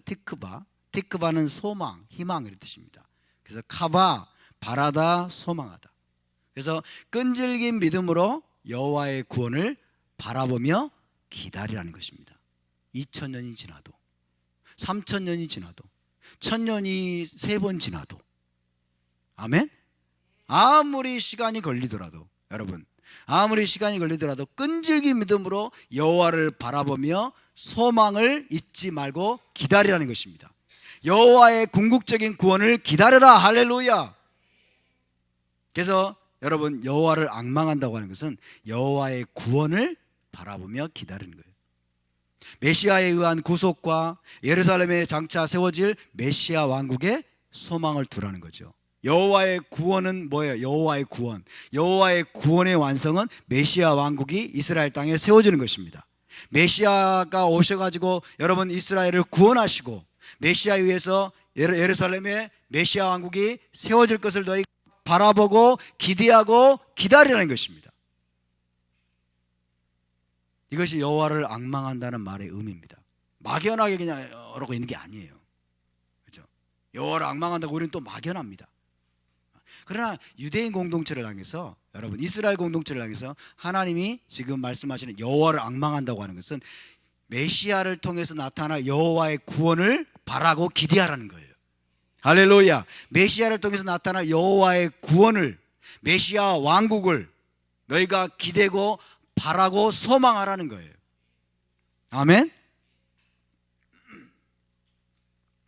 여호와의 구원을 끈질기게 기대하고 바라고 여러분 인내로서 우리가 기다리는 우리가 이스라엘 공동체가 될 수 있기를 바랍니다. 할렐루야. 자, 이사야서의 말씀은 그런 말씀들로 또 가득 차 있습니다. 이사야 8장 17절을 보겠습니다. 시작. 이제 야곱의 집에 대하여 얼굴을 가리시는 여호와를 나는 기다리며 그를 바라보리라. 할렐루야. 이사야가 선지자 이사야가 예언적으로 이야기하고 있는 거예요. 이제 야곱의 집에 대해서 얼굴을 가리신대. 이게 뭐예요? 포로 생활입니다. 그죠? 앞으로 100여 년 후에 바벨론 포로로 의해서 야곱의 집에 얼굴을 가려버리실 여호와. 그 포로 생활이 얼마나 될지 몰라요. 바벨론 포로는 70년이었지만은 지금 여러분 로마에서 쫓겨난 이 포로 생활은 2000년이 넘었어요. 메시아께서 아직 오지 않았어요. 그죠? 오셔서 구원을 완성하지 않았어요. 근데도 이 선지자는 뭐라고 그래요? 야곱의 집에 대해서 얼굴을 가리시는 그 여호와를 나는 기다리며 그를 바라보리라. 할렐루야. 여러분 메시아께서 오셔서 여호와의 구원을 나타내실 그때를 기다리시기 바랍니다. 그때를 사모하시기 바랍니다. 사모함으로 우리가 여러분 매일매일 우리가 살아간다면 우리는 날아오르게 될 것입니다. 우리는 승리하게 될 것입니다. 로마서 8장 24절에서 25절 사도 바울이 동일한 말을 하고 있습니다. 시작. 우리가 소망으로 구원을 얻었음에 보이는 소망이 소망이 아니니 보는 것을 누가 바라리요? 만약 우리가 보지 못하는 것을 바라면 참음으로 기다릴지니라. 할렐루야. 저는 과거에 이 말씀이 무슨 말씀인지를 몰랐습니다. 히브리 관점이 안 열리고 토라가 안 열리니까, 메시아 왕국이 안 열리니까 여러분 이 말씀을 읽을 때마다 도대체 이게 뭐야? 너무나 막연한 거예요. 좋아 보이는 말처럼 보이는데 이게 구체적으로 잡히지가 않는 거예요. 우리가 소망으로 구원을 받았다. 그 말은 무슨 말이에요? 우리가 구원을 받을 때 하나님 우리 안에 소망을 심어 넣어줬다고 말이에요. 할렐루야. 우리가 구원받을 때 하나님이 소망을 주셨는데, 티크바를 주셨는데, 그런데 그 소망은 안 보여요. 보이는 소망이 소망이 아니니. 그죠? 우리 눈에 보이는 이런 것들이 소망이 아니라는 거예요. 아직 보이지 않는 우리에게 나타날 소망이 여러분 있습니다. 할렐루야. 그것을 우리가 기다려야 됩니다. 보이는 소망이 소망이 아니니 보는 것을 누가 바라리요? 만일 우리가 보지 못하는 것을 바라면 참음으로 기다릴지니라. 아직 눈에 보이지 않는 소망, 그게 뭡니까? 메시아 왕국입니다. 아멘. 그게 바로 예루살렘에 세워질 메시아 왕국이고, 그게 바로 구원의 완성임을 믿으시기 바랍니다. 이스라엘의 완전한 회복과 메시아 왕국에 대한 소망, 그것이 바로 하나님이 우리가 구원받을 때 우리 안에 넣어주신 지금 보이지 않는 소망인 것입니다. 그것을 우리가 기다리고 사모하고 앙망하라는 거예요. 할렐루야. 이것이 로마서 8장 24절에서 25절의 정확한 의미입니다. 히브리 관점에 열리니까 여러분 이게 완전하게 열리는 거예요. 너무 놀랍습니다. 생각건대 현재의 고난은 장차 우리에게 나타날 영광과 좋게 비교할 수 없도다. 이 말씀도 저는 과거에 도대체 뭐야? 현재의 고난은 장차 나타날 영광이 뭔데? 우리 죽으면 천당 갈 건데 장차 뭐가 어떤 영광이 나타난다는 거야? 장차 나타날 영광과 좋게 비교할 수 없대요. 그러면 죽기 전에 하나님 뭔가 나한테 굉장히 영광스러운 돈을 줄 것인가? 아무리 해도 안 열리는 거예요. 아무리 해도. 이 헬레니즘에 사로잡혀 있으면. 근데 여러분 정말 토라가 열리고 히브리 관점이 열리니까 생각건데 현재의 고난은 장차 우리에게 나타날 영광, 이게 뭐예요? 메시아 왕국의 영광입니다. 아멘. 메시아 왕국의 그 영광과 좋게 비교할 수 없습니다. 아멘. 메시아 왕국 때 하나님의 쉐키나 영광이 우리 가운데 나타날 것입니다. 할렐루야. 그러므로 고난을 이기시기 바랍니다. 그러므로 역경과 모든 절망스러운 상황들을 이기시기 바랍니다. 여호와를 앙망하는 자는 새 힘을 얻으리니. 할렐루야. 그래서 여러분 이사야도 뭐라고 그래요? 나는 기다리며 그를 바라보리라. 로마서 사도 바울도 우리가 보지 못하는 것을 바라면 참음으로 기다릴지니라. 할렐루야. 그리고 이사야서 25장 9절에서도 또 말씀합니다. 시작. 그날에 말하기를, 그날이 뭐예요? 이제 이게 이루어진 거예요. 메시아 왕국 때가 그날에 이제 말할 거라는 거예요. 시작. 이는 우리의 하나님이시라. 우리가 그를 기다렸으니 그가 우리를 구원하시리로다. 이는 여호와시라. 우리가 그를 기다렸으니 우리는 그의 구원을 기뻐하며 즐거워하리라 할 것이며. 할렐루야. 기다린 이들은 이것을 경험하게 될 것입니다. 이는 우리의 하나님이시라. 우리가 그를 기다렸으니 그가 우리를 구원하시리로다. 이는 여호와시라 우리가 그를 기다렸으니 우리는 그의 구원을 기뻐하며 즐거워하리라 할 것이며 메시아께서 나타나실 때 여러분 우리가 이 노래를 부르게 될 것입니다. 그날에 말하리라 그날에 말하리라 인내 엘로헤이누 그날에 말하리라. 한글로 하는 건 히브리어 생각 안 난다는 뜻입니다. 이사야 40장 31절 하십니다. 시작. 오직 여호와를 앙망하는 자는 새 힘을 얻으리니 독수리가 날개치며 올라감 같을 것이요. 여러분 메시아 왕국을 바라보며 그날에 나타날 구원을 바라보면서 여러분 하나님을 간절히 기대하고 기다리는 사람은 여러분 올라가게 될 겁니다. 할렐루야. 자, 독수리가 날개치며 올라감 같다. 이걸 직역을 해보면요, 독수리처럼 날개를 가지고 올라갈 것이다 이렇게 되는데, 이것은 무슨 뜻이냐면 메시아의 재림으로 포로들을 모으실 때의 모습을 묘사한 것입니다. 메시아의 재림의 때에 포로들을 모으셔서 휴거하는 거예요. 휴거. 그때의 모습을 묘사하고 있어요. 바울은 그것을 구름 속으로 끌어올려라고 묘사하고 있죠. 그죠? 그래서 독수리가 날개치며 올라감 같은, 여호와를 앙망하고 기다리고 있다 보면 여러분 독수리처럼 날개를 가지고 올라갈 때가 올 것이라는 뜻입니다. 문자적으로 할렐루야. 독수리처럼 날개를 가지고 우리가 여러분 하늘로 올라가는 거예요. 휴거되는 거예요. 휴거되어서 포로들을 주님께서 하늘에서 우리를 모으시는 거예요. 그래서 우리를 예루살렘으로 데리고 가실 것입니다. 아멘. 어린 양의 혼인잔치로 데려가실 것입니다. 이것이 바로 최종 구속의 때에 대한 기가 막힌 또 예언입니다. 흩어진 이스라엘 백성은 독수리의 날개를 탄 것처럼 날아올라서 이스라엘 땅으로 돌아갈 것이라.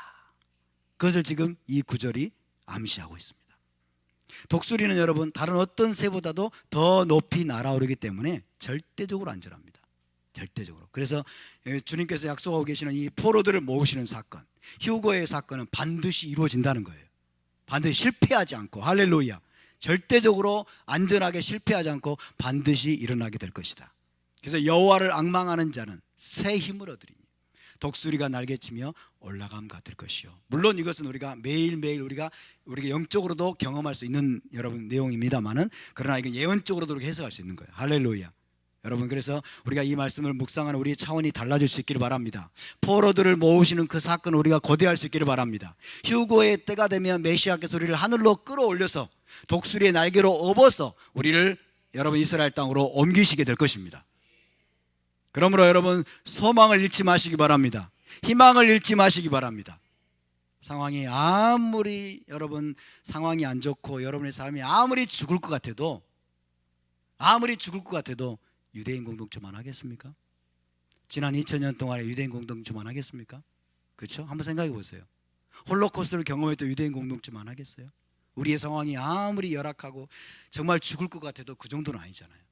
그러니까 유대인 공동체를 축복하면서 그들을 생각하면서 여러분 힘을 얻으시기 바랍니다.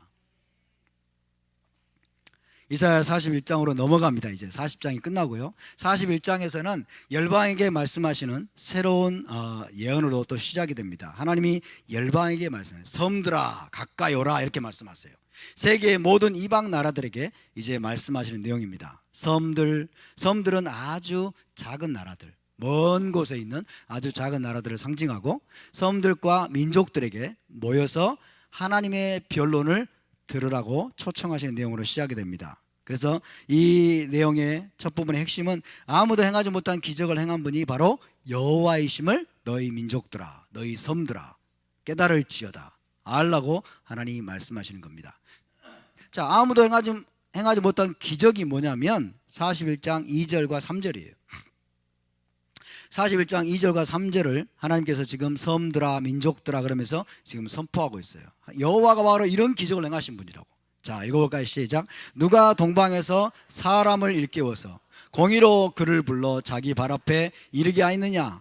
열국을 그의 앞에 넘겨주며 그가 왕들을 다스리게 하되 그들이 그의 칼에 티끌 같게 그의 활에 불리는 초계 같게 하며 그가 그들을 쫓아가서 그의 발로 가보지 못한 길을 안전히 지났나니. 동방에서 영웅을 일으킨 거예요. 동방에서 사람을 일깨워서 공의로 그를 불러서 자기 발 앞에 하나님이 이르게 하시고 열국을 그의 앞에 넘겨주고 그가 왕들을 다스리게 하고 그들이 그의 칼에 티끌 같게 하고 그의 활에 불리는 촉에 같게 하며 그가 그들을 쫓아가서 그의 발로 가보지 못한 길을 안전히 지났나니. 자, 이것이 하나님 행하신 기적이라는 거예요.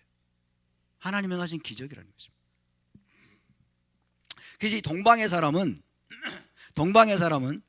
이 동방을 또 함부로 우리가 해석해 가지고 동방은 또 대한민국이다 이런 분들이 또 있어요. 조심해야 됩니다. 동방은 무조건 대한민국인 줄 알고. 동방의 사람, 여기서 동방의 사람은 하나님이 부르셔서 기이한 일을 행하게 하신 자입니다. 하나님이 부르사 기이한 일을 행하게 하신 자를 말합니다.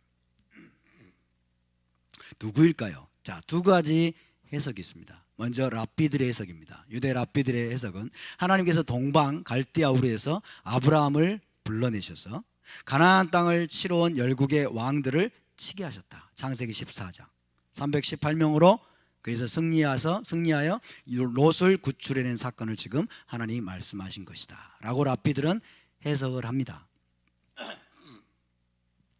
그러나 이것은 랍비들의 희망사항인 것 같아요. 랍비들의 희망사항인 것 같고 문자적인 그런 의미들을 랍비들은 살짝 이제 또 무시할 때가 있어요.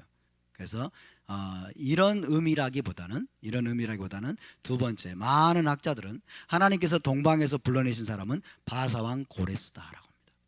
바사왕 고레스. 그래서 그가 바벨론을 비롯한 열국을 치고 유대인들을 건져내서 예루살렘에 돌아가 성전을 건축하게 하신 사건. 거기 보세요, 여러분. 동방에서 사람을 일깨워 가지고 그를 불러서 자기 발 앞에 이르게 하셨고, 그 다음에 열국을 그의 앞에 넘겨주고, 그가 왕들을 다스리게 하고. 이 아브라함은 왕들을 안 다스렸잖아요. 그죠? 아브라함이 왕들을 다스린 적이 있습니까? 없잖아요. 그죠? 그러니까 아브라함이라고 하는 해석은 살짝 맞지 않습니다. 그래서 정확하게 말하면 바사왕 고레스입니다. 바사왕 고레스. 하나님께서 이 바사왕 고레스는 여러분 바벨론을 멸망시킨 왕이에요. 바벨론을 멸망시킨 이 바사왕 고레스는 아마도 이사야가 예언하던 시절보다 아마도 200년 가까이 나중에 태어나는 사람, 나중에 나타나는 사람이에요. 근데 하나님은 이사야를 통해서 벌써 지금 부르고 계십니다. 고레스라는 이름까지 하나님 말하고 계세요. 대단한 예언입니다. 그래서 여러분 이 고레스 왕은 메대 바사 연합군을 지휘하는 왕입니다. 고레스 왕이 지휘한 메대 바사 연합군은 유프라테스 강물을 차단을 했다고 그래요. 유프라테스 강물을 차단해 가지고 마른 땅으로 바벨론에 입성해 가지고 바벨론을 멸망시켰다고 그래요. 거기 41장 3절을 보시면 그가 그들을 쫓아가서 그의 발로 가보지 못한 길을 안전히 지났나니. 이게 뭐예요? 바벨론 이 유프라테스 강을 말려 가지고 차단해 가지고 이게 마른 땅으로 건너가 가지고 바벨론 제국을 무너뜨린 것입니다. 바벨론 제국이 바사에 의해서 무너지는 것이 다니엘서 나오죠. 그죠? 다니엘서에 그 벨사살 왕이 막 이제 술 마시고 그러잖아요. 그죠? 그때 이제 벽에 글씨가 나타납니다. 메네 데겔 우바르신. 그죠? 그러면서 바사 왕에 의해서 바벨론이 멸망할 것을 다니엘이 예언하고 있습니다. 하나님이 고레스 왕을 일으켜 가지고 메대와 바사의 연합군을 만들고 그 다음에 바벨론 유프라테스 강물을 이제 차단해서 물을 다른 데로 뺐어요.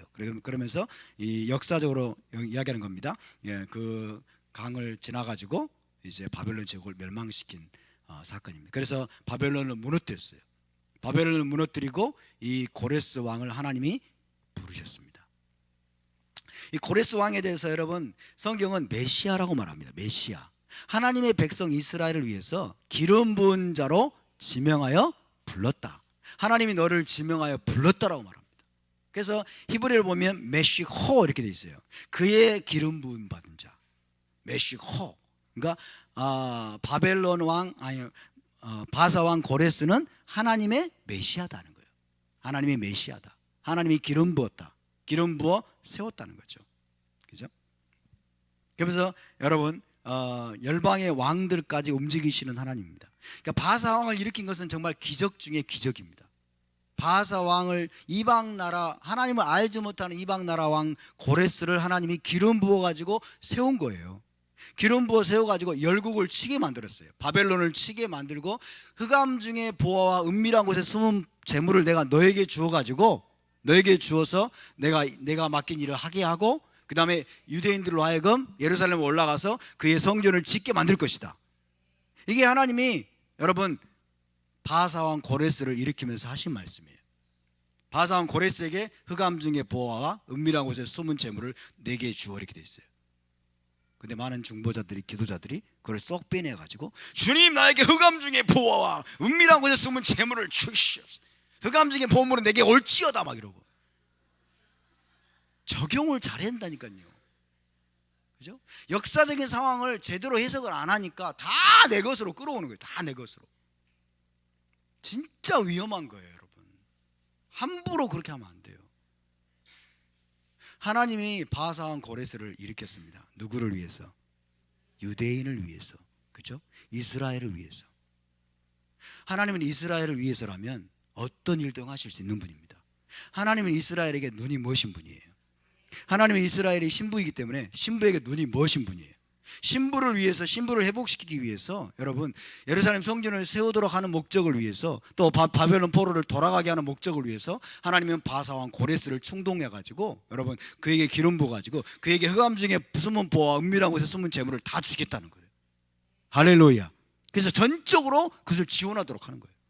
전적으로 유대인이 돌아오게 만들고 예루살렘 올라가서 성전을 건축하는 일을 전적으로 지원하도록 하기 위해서 흑암 중에 보화와 은밀한 곳에 숨은 재물을 다 주시는 거예요. 아멘. 근데 그런 것도 모르고 전부 다 내게 흑암 중에 보화가 올지어다 막 이러고 여러분 조심하시기 바랍니다. 그래서 여러분 이스라엘을 위해서 열방의 왕들까지 움직이시는 하나님을 찬양합니다. 얼마나 하나님이 이스라엘을 사랑하는지, 얼마나 하나님이 유대인을 눈동자처럼 여러분 주목하고 계시고 주시하고 계시고 그들을 향한 하나님의 계획을 여러분 이방 나라 왕까지 세워가면서 하나하나 착착착 기적적으로 진행하시는 하나님을 찬양합니다. 자, 고레스에 대한 내용을 한번 읽어볼까요? 이사야 45장 1절에서 5절 내용을 읽어보겠습니다. 시작. 여호와께서 그의 기름 부음을 받은 고레스에게 이같이 말씀하시되 내가 그의 오른손을 붙들고 그 앞에 열국을 항복하게 하며 내가 나의 종 야곱 내가 택한 자 이스라엘 곧 너를 위하여 내 이름을 불러 너는 나를 알지 못하였을지라도 내게 칭호를 주었노라. 나는 여호와라 나 외에 다른 이가 없나니 나밖에 신이 없느니라. 너는 나를 알지 못하였을지라도 나는 내 띠를 동일 것이요. 할렐루야. 고레스는 여호와 하나님을 몰랐습니다. 이방의 왕이었어요. 근데 하나님은 나의 택한 자 이스라엘 너를 위하여 이스라엘을 위하여 고레스의 이름을 지명합니다. 고레스 이름을 불러서 여러분 하나님이 이스라엘을 위해 유대인들을 위해서 맡기신 일을 행하게 하는 거예요. 그리고 우리가 이제 여러분 역대기나 또 이런 이제 에스라 이런 책들을 읽어보면 고레스가 이제 명령하는 내용이 나오죠. 그죠? 고레스가 모든 유대인들에게 명령합니다. 그러면서 하나님 여호와를 말해요. 여호와 하나님이 나를 불렀다. 여호와 하나님이 나를 불러서 저 예루살렘에 지극히 크신 하나님의 성전을 짓도록 너희 유대인들은 올라갈지어다. 할렐루야. 그러면서 국고에서 다 지원을 합니다. 이런 일을 행하신 자가 누구냐는 거예요. 그죠? 그래서 이사야 41장 2절 3절이 바로 이 고레스를 이야기하는 겁니다. 이런 위대한 기적을 이스라엘을 위해서 행하시는 분이십니다. 그런데 여러분 열국의 반응은 하나님의 의도와 다릅니다. 고레스 군대가 승승장구할 때 주변 국가들은 두려워 떨면서도 그 일을 행한 이가 여호와라는 사실을 모르는 거예요. 그럴 수밖에 없죠. 그 일을 행한 여호와가 아니라 자기 우상을 더욱 의지합니다. 자기 우상을 더욱더 의지하고 이제 우상 제조자들을 독려하면서 우상 만들기에 더욱더 열을 내는 장면이 그 다음 말씀에 나와 있습니다. 41장 5절에서 7절 시작. 섬들이 보고 두려워하며 땅끝이 무서워 떨며 함께 모여와서 각기 이웃을 도우며 그 형제에게 이르기를 너는 힘을 내라 하고, 목공은 금장색을 격려하며 망치로 고르게 하는 자는 매질꾼을 격려하며 이르되 땜질이 잘 된다 하니 그가 못을 단단히 박아 우상을 흔들리지 아니하게 하는도다. 섬들이 보고 땅끝이 무서워 떨며. 누구를 보면서? 고레스를 보면서. 파죽지세로 일어나는 여러분 이 메데 바사군 그리고 고레스 왕을 보면서 섬들과 땅끝이 보고 떨면서 여호와 하나님을 여러분 섬기고 돌아오는 것이 아니라 자기들의 우상을 더욱더 의지하는 거예요. 자기들의 우상을 더욱더 든든하게 만들어 가지고 여러분 그 우상에게 기대려고 하는 그런 나라들의 모습을 지금 여기서 보여주고 있습니다. 자, 우상 제조자들에 대한 내용이 나오죠. 이것이 아브라함 이야기를 생각나게 만드는 거예요. 랍비 전승에 따르면 아브라함의 아버지 데라는 우상 제조업자였다고 합니다. 우상 제조업자. 근데 아브라함은 어린 나이에 하나님을 만났어요. 어린 나이에 유일하신 하나님, 여호와 하나님이죠. 유일하신 하나님을 만나게 돼가지고 아브라함은 우상을 거부하기 시작했습니다. 그리고 이제 우상을 사러 오는 자들을 설득해가지고 이것들은 아무것도 아니라고 우상 숭배자들을 설득해가지고 우상을 섬기지 않도록 그렇게 독려하고 그렇게 노력했다고 합니다. 하루는 여러분 아침에 딱 일어났더니 우상들이 다 깨져 있는 거예요. 랍비 전승에 따르면 우상들이 박살이 나 있어요. 그래가지고 이상해가지고 이 아브라함의 아버지가 이거 누가 그랬어? 이러는 거예요. 누가 그랬어? 아브라함이 그랬거든. 사실은 자기 아들이 그랬는데 아브라함이 이제 아버지를 설득하는 거예요. 아버지를. 그러면서 이 우상들이 볼 수 있나요? 들을 수 있나요? 그러니까 옆에 또 우상들이 있었겠죠. 누가 그랬는지 여기 있는 우상이 봤을 거 아니에요, 아버지. 여기 있는 우상이 보고 들었을 거 아니에요, 아버지. 이놈아 어떻게 보냐? 이렇게 하니까 이제 아브라함이 이야기하는 거예요. 아버지, 보지도 못하고 듣지도 못하는 존재가 어디 있다고 이 우상을 만듭니까? 그러면서 아브라함이 아버지를 설득하는 거예요. 할렐루야. 우리 아버지 아브라함이 이런 분입니다. 할렐루야.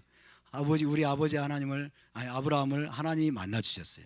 그리고 그를 불러내셨어요. 그리고 신실하게 여호와 신앙으로 많은 이들을 돌아오게 한 우리 아버지를 주신 하나님을 찬양합니다. 자, 이제 41장 8절에는 다시 하나님이 이스라엘에게 말씀하십니다. 자, 8절 있으면 시작. 그러나 나의 종 너 이스라엘아, 내가 택한 야곱아, 나의 벗 아브라함의 자손아. 자, 이스라엘을 하나님이 이렇게 부르고 계십니다. 나의 종, 나의 택한 야곱, 나의 벗 아브라함의 자손으로 부르고 계십니다. 나의 종이다. 나의 택한 야곱이다. 나의 벗 아브라함의 자손이다. 여러분, 지금 이 하나님은요, 쫓겨난 유대인들에게 지금 하고 계신 말씀이에요. 쫓겨난 유대인 공동체, 언약을 어기고 토라를 버린 죄로 인해서 바벨론으로 쫓겨나가지고 포로 생활을 하고 있는 유대인 공동체를 향해서 주님 하나님 말씀하시는 거예요. 뭐라고? 나의 종, 나의 택한 야곱, 나의 벗 아브라함의 자손이다 너희는. 그 말은 무슨 말이냐면 이들이 여전히 하나님의 종이고 여전히 하나님의 택한 자이고 여전히 이들은 하나님의 친구인 아브라함의 자손이라는 거예요. 자, 여기서 나의 친구라고 되죠. 나의 친구. 히브리어로 나의 친구를 오하비라고 합니다. 오하비. 따라서 오하비. 네, 오하비가 나의 친구 이런 뜻이죠. 나의 친구인데 이것은 어떤 의미냐면요, 언약 파트너를 의미합니다. 언약의 파트너를 나의 친구라고 그래요. 고대 근동에서 친구라는 용어는 가깝고 친밀한 동료를 뜻하기보다도 피의 언약으로 맺어져서 서로에게 전적으로 헌신된 언약 파트너를 의미하는 단어예요. 친구. 그래서 하나님이 나의 친구 아브라함, 그러면 한국식의 친구라고 생각하면 큰일 납니다, 여러분. 한국식의 친구를 말하는 게 아니에요. 우리 한국의 친구 그러면 맘먹으려고 그러잖아요. 그죠? 맘먹으려고 그러는데 그게 아니고 단순히 가까운 감정적으로 가깝거리는 정도가 아니라 하나님과 피의 언약을 체결한 언약의 파트너라는 뜻입니다. 할렐루야. 그래서 나의 친구, 나의 벗 아브라함, 그 말은 하나님이 지금 뭘 지금 여기에서 언급하고 있는 거예요? 언약을 언급하고 있는 겁니다. 언약을.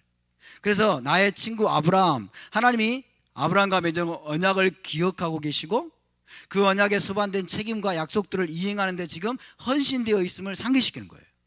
할렐루야.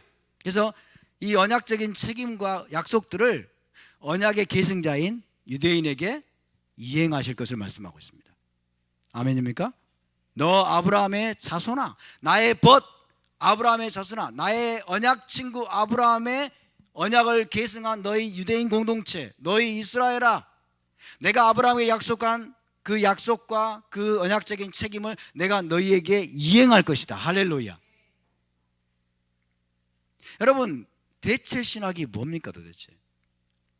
약속의 땅에서 쫓겨나고 열방에서 포로 생활을 하더라도 하나님은 결단코 아브라함과 맺은 언약을 폐하지 않으십니다. 유대인을 버릴까요? 유대인을 버리지도 않으십니다. 아멘. 여러분, 이스라엘 백성은, 그리고 유대인은 영원한 언약의 파트너이고 하나님의 택한 백성임을 믿으시기 바랍니다. 이스라엘 땅에서 쫓겨나 버렸어요. 그죠? 하나님이 쫓아내 버렸어요. 하나님이 포로 생활을 하게 만드셨어요.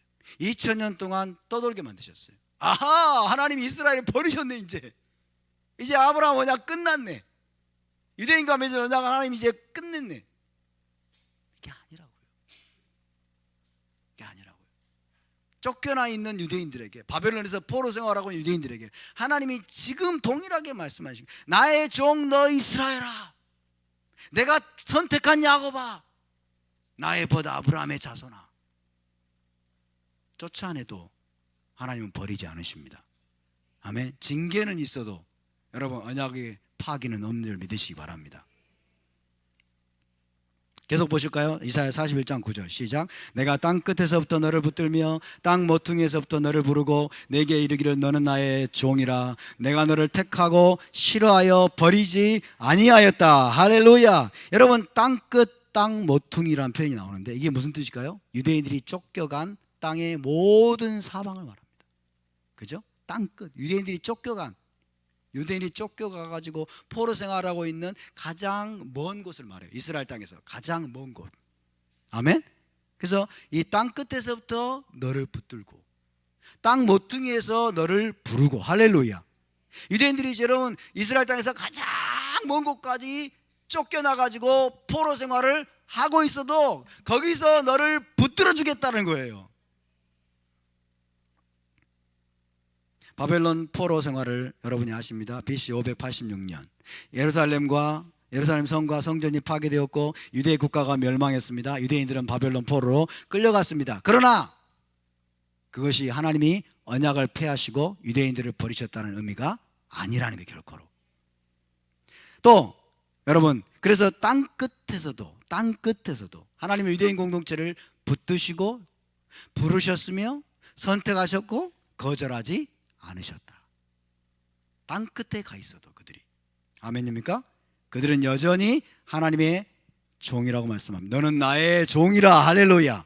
땅 끝에 있어도, 땅 모퉁이에 너희가 쫓겨나가지고 포로 생활을 하고 있어도 너희는 나의 종이라. 할렐루야. 하나님을 섬기고 예배하는 제사장 나라라는 것입니다. 실제로 유대인들은 땅 끝에 쫓겨나서도 뭐하고 있어요? 토라를 읽고 토라를 낭독하고 토라에 순종하는 삶을 살기 위해서 애를 써왔잖아요. 그렇죠? 하나님을 섬기는 제사장 나라로 여러분 살아왔던 것입니다. BC 586년뿐만 아니라 1세기 때도 마찬가지죠. 1세기 때 또 쫓겨났어요. AD 70년 그리고 135년에 로마 제국에 의해서 예루살렘 성과 성전이 또 파괴됐습니다. 유대 국가가 또 멸망했습니다. 유대인들은 이제 온 세계로 흩어져서 포로 생활을 하게 되었습니다. 그렇다고 해서 하나님이 유대인을 버리고 이방인 교회와 새 언약을 체결했다라고 우리가 결론을 내릴 수 있을까요? No way. 그럴 수 없느니라. 절대로 그럴 수 없어요. 여러분, 지금까지도 하나님은 유대인 공동체를 붙드시고 부르시고 선택하시고 거절하지 않으셨음을 믿으시기 바랍니다. 그들은 여전히 하나님의 종입니다. 그들은 여전히 제사장 나라입니다. 그들 가운데 지금 성령이 역사하고 계시다는 걸 믿으시기 바랍니다. 그들 가운데 성령이 지금 역사하고 계십니다. 왜? 하나님이 그들을 버리지 않으셨고 하나님이 그들을 붙들고 계시기 때문에. 하나님이 그들을 부르고 계십니다. 하나님이 그들을 주시하고 계시고 하나님이 자기 눈동자처럼 그들을 호위하고 계심을 믿으시기 바랍니다. 이사야 41장 10절입니다. 시작. 두려워하지 말라. 내가 너와 함께함이라. 놀라지 말라. 나는 내 하나님이 됨이니라. 내가 너를 굳세게 하리라. 참으로 너를 도와주리라. 참으로 나의 의로운 오른손으로 너를 붙들리라. 저 이 말씀을 너무 좋아했습니다. 제가 중학교 때 받은 말씀이에요. 중학교 때 고등학교 때 이 받은 말씀, 이 말씀으로 너무 위로를 받고 살았어요. 아, 나에게 주시는 말씀이구나. 그것도 물론 맞습니다. 그렇죠? 그것도 틀렸다는 말이 아니라, 그러나 먼저 이 말씀의 1차적인 수신자가 이 말씀을 1차적으로 하나님 누구에게 말씀하신 이걸 먼저 알아야 된다는 거예요. 두려워하지 말라. 내가 너와 함께한다. 놀라지 말라. 나는 너의 하나님이 됩니다. 내가 너를 굳세게 하리라.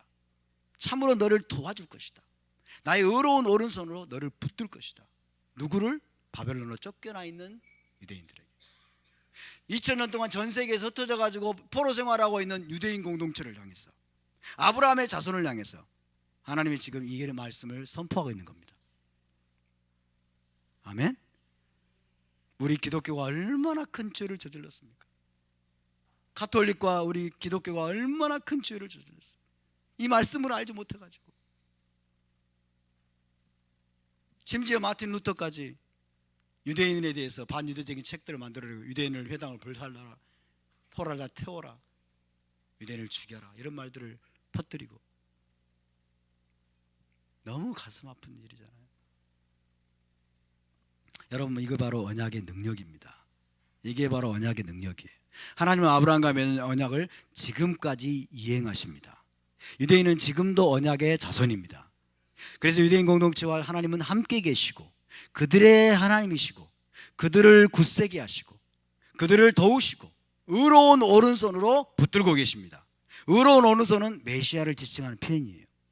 여러분, 예수와께서 지금 유대인 공동체를 붙들고 계실 믿으십니까? 메시아께서 유대인 공동체를 붙들고 계세요. 아멘. 먼저는 유대인에게요, 또한 헬라인에게로다. 여러분, 먼저 그들의 하나님입니다. 먼저 유대인의 하나님입니다. 아멘. 먼저 혈통적인 아브라함의 자손의 하나님임을 믿으시기 바랍니다. 우리는 교만하면 안 됩니다. 여러분, 유대인들을 향해서 우리는 높은 마음을 품어서는 안 됩니다. 할렐루야. 먼저 이게 유대인들에게 주신 말씀이에요. 이스라엘 백성에게 주시는 말씀이에요. 이렇게 여러분, 유대인들을 붙들고 계실 뿐만 아니라 동시에 하나님은 이스라엘의 대적과 싸우신다고 말씀합니다. 이제 유대인을 죽이려고 하고 유대인들을 없애버리려고 하고 유대인을 여러분 공격하는 이스라엘 대적과 맞서 싸울 것을 또 하나님이 선포하십니다. 너희와 함께할 뿐만 아니라 너희 대적과 싸울 것이다. 싸우는 자들은 누굽니까? 이스라엘에게 노하는 자들. 오늘은 이스라엘에 노하는 자들이 얼마나 많습니까? 이스라엘과 다투는 자들, 이스라엘과 싸우는 자들, 이스라엘을 치는 자들, 하나님이 이들을 멸하실 것이라고 선포하십니다. 이 41장 이제 11절 12절에 뒤따라 나옵니다. 시작. 보라, 내게 노하던 자들이 수치와 욕을 당할 것이요 너와 다투는 자들이 아무것도 아닌 것이 같이 될 것이며 멸망할 것이라. 내가 찾아도 너와 싸우던 자들을 만나지 못할 것이요 너를 치는 자들은 아무것도 아닌 것 같고 허무한 것 같이 되리니. 할렐루야. 내게 노하던 자들, 너와 다투는 자들, 너와 싸우던 자들, 너를 치는 자들, 유대인들을 대적해서 공격하고 여러분 죽이려고 하고 없애버리려고 하는 모든 이들, 하나님이 잠시 참을지 모르지만 반드시 그들을 멸할 것입니다. 여러분, 한국과 밖에 너무나 이런 대적들이 많습니다. 교회 안에도 반이스라엘, 반유대주의가 가득합니다. 그리고 밖으로는 이슬람 세력들을 비롯한 여러분 열방의 나라들이 또 반유대적이고 반이스라엘적인 뭔가 프로파간다를 다 퍼뜨리고 있죠. 이들은 사실상 이스라엘의 하나님을 대적하고 있습니다. 하나님은 오늘날도 이스라엘의 하나님이십니다. 하나님은 팔레스타인의 하나님이 아니십니다. 하나님은 이란의 하나님이 아니십니다. 하나님은 미국의 하나님도 아니십니다. 하나님이 이스라엘의 하나님이십니다. 이스라엘을 대적하는 자들, 유대인을 공격하고 비난하고 유대인들을 대적하는 자들은 하나님이 손보십니다. 아멘. 하나님이 반드시 손보십니다. 이게 언약의 파워입니다. 아브라함과 맺은 언약의 능력입니다. 할렐루야. 드디어 버러지가 나오네요. 이사야 41장 14절 시작. 버러지 같은 야곱아, 너희 이스라엘 사람들아 두려워하지 말라. 나 여호와가 말하노니 내가 너를 도울 것이라. 내 구속자는 이스라엘의 거룩한 이인이라. 할렐루야. 누구에게? 포로 생활하고 있는 유대인들에게, 이스라엘 땅에서 쫓겨난 유대인들, 그들에게 지금 말씀하고 있어요. 이 버러지는 진짜 잘못된 번역이에요. 제가 볼 때는, 그죠? 버러지, 그러니까 혐오스럽게 지금 해놨잖아요. 혐오스럽게 번역을 했잖아요. 그냥 벌레라고 해야 돼. 그냥 벌레. 근데 버러지라고 해놨어요. 여러분의 성경을 고치세요. 벌레라고, 그냥 버러지가 아니라. 번역은 고쳐도 됩니다, 여러분. 원문은 고치면 안 되지만 번역은 고쳐도 돼요. 버러지가 뭐예요? 버러지가, 아 참, 벌레 같은 야곱입니다. 벌레 같은 야곱. 벌레는 중립적인 단어입니다. 중립적인 단어, 가치 중립적인 단어인데 버러지는 중립적인 단어가 아니에요. 버러지는, 이 벌레 같은 야곱이란 표현은 비천함과 무기력함 가운데 있는 포로들을 말합니다. 비천하게 여겨지는 거예요. 포로 생활. 이스라엘 땅에서 쫓겨나면, 에덴 동산에서 쫓겨나면 여러분 비천하게 여겨집니다. 아무 힘이 없어요. 무기력해요. 그래서 수천만 명이 죽임을 당하잖아요. 비천함과 무기력함 가운데 있는 여러분 이스라엘의 쫓겨난 자들, 포로들을 하나님이 지금 벌레 같은 야곱이라고 말씀하고 있어요. 벌레는 가장 비천한 생명체죠. 그리고 자기 방어를 할 수 없는 존재예요. 가장 비천한 생명체, 가장 자기 방어를 할 수 없는 존재를 상징하는 표현이 벌레죠. 그죠? 군뱅이 자기 방어를 할 수 있습니까? 네. 자기 방어를 못해요. 아주 비천하면서 자기 방어를 할 수 없는 그런 존재. 지금 이스라엘 땅에서 쫓겨난 이스라엘의 포로들이, 유대인 공동체가 이와 같다는 거예요. 그래서 땅끝으로 흩어진 이스라엘 유대인의 모습을 잘 묘사하고 있는 표현입니다. 벌레 같은 야곱, 이것은 벌레 같은 메시아의 또 그림이기도 합니다. 야곱만 벌레 같은 게 아니고 메시아도 벌레같이 되었습니다. 메시아께서는 십자가에서 가장 비천하고 가장 무기력한 상태, 벌레처럼 여러분 죽임을 당하셨죠. 그죠? 그러니까 야곱의, 쫓겨난 야곱의 모습과 십자가에서 죽임 당하신 메시아의 모습이 중첩이 됩니다. 중첩이 돼요. 자, 시편 22편 6절 8절, 이 메시아에 대한 예언입니다. 시편 22편 6절 8절 시작. 나는 벌레요 사람이 아니라 사람의 비방거리요 백성의 조롱거리니이다. 나를 보는 자는 다 나를 비웃으며 입술을 삐죽거리고 머리를 흔들며 말하되 그가 여호와께 의탁하니 구원하실 걸, 그를 기뻐하시니 건지실 걸 하나이다. 나는 벌레요 사람이 아니라 사람의 비방거리요 백성의 조롱거리니. 이게 지금 이 시편 22편 6절 8절 누구에 관한 말씀이에요? 메시아에 관한 말씀이면서 또 쫓겨난 이스라엘에 관한 말씀이기도 하죠. 그죠? 쫓겨난 이스라엘의 상황을 그대로 또 묘사하고 있어요. 그러니까 이스라엘과 여러분 메시아는 나눌 수 없습니다. 이스라엘과 메시아는 하나입니다. 아멘. 그래서 메시아와 이스라엘은 뗄래야 뗄 수 없는 하나예요. 메시아는 이스라엘의 심장입니다. 할렐루야. 이스라엘의 심장이고 이스라엘의 가장 깊은 본질이에요. 그래서 메시아도 이스라엘도 세상의 빛입니다. 메시아도 이스라엘도 여호와의 종이라고 불립니다. 메시아도 이스라엘도 벌레처럼 여기고 취급을 받았어요. 벌레 같은 야곱아, 벌레 같은 너 야곱아, 네가 지금 벌레 같을지라도, 비천하고 무기력해서 아무것도 할 수 없는 것처럼 보이고 나에게 버림받은 것처럼 너희가 느낄지라도 내가 반드시 너희를 회복할 것이다.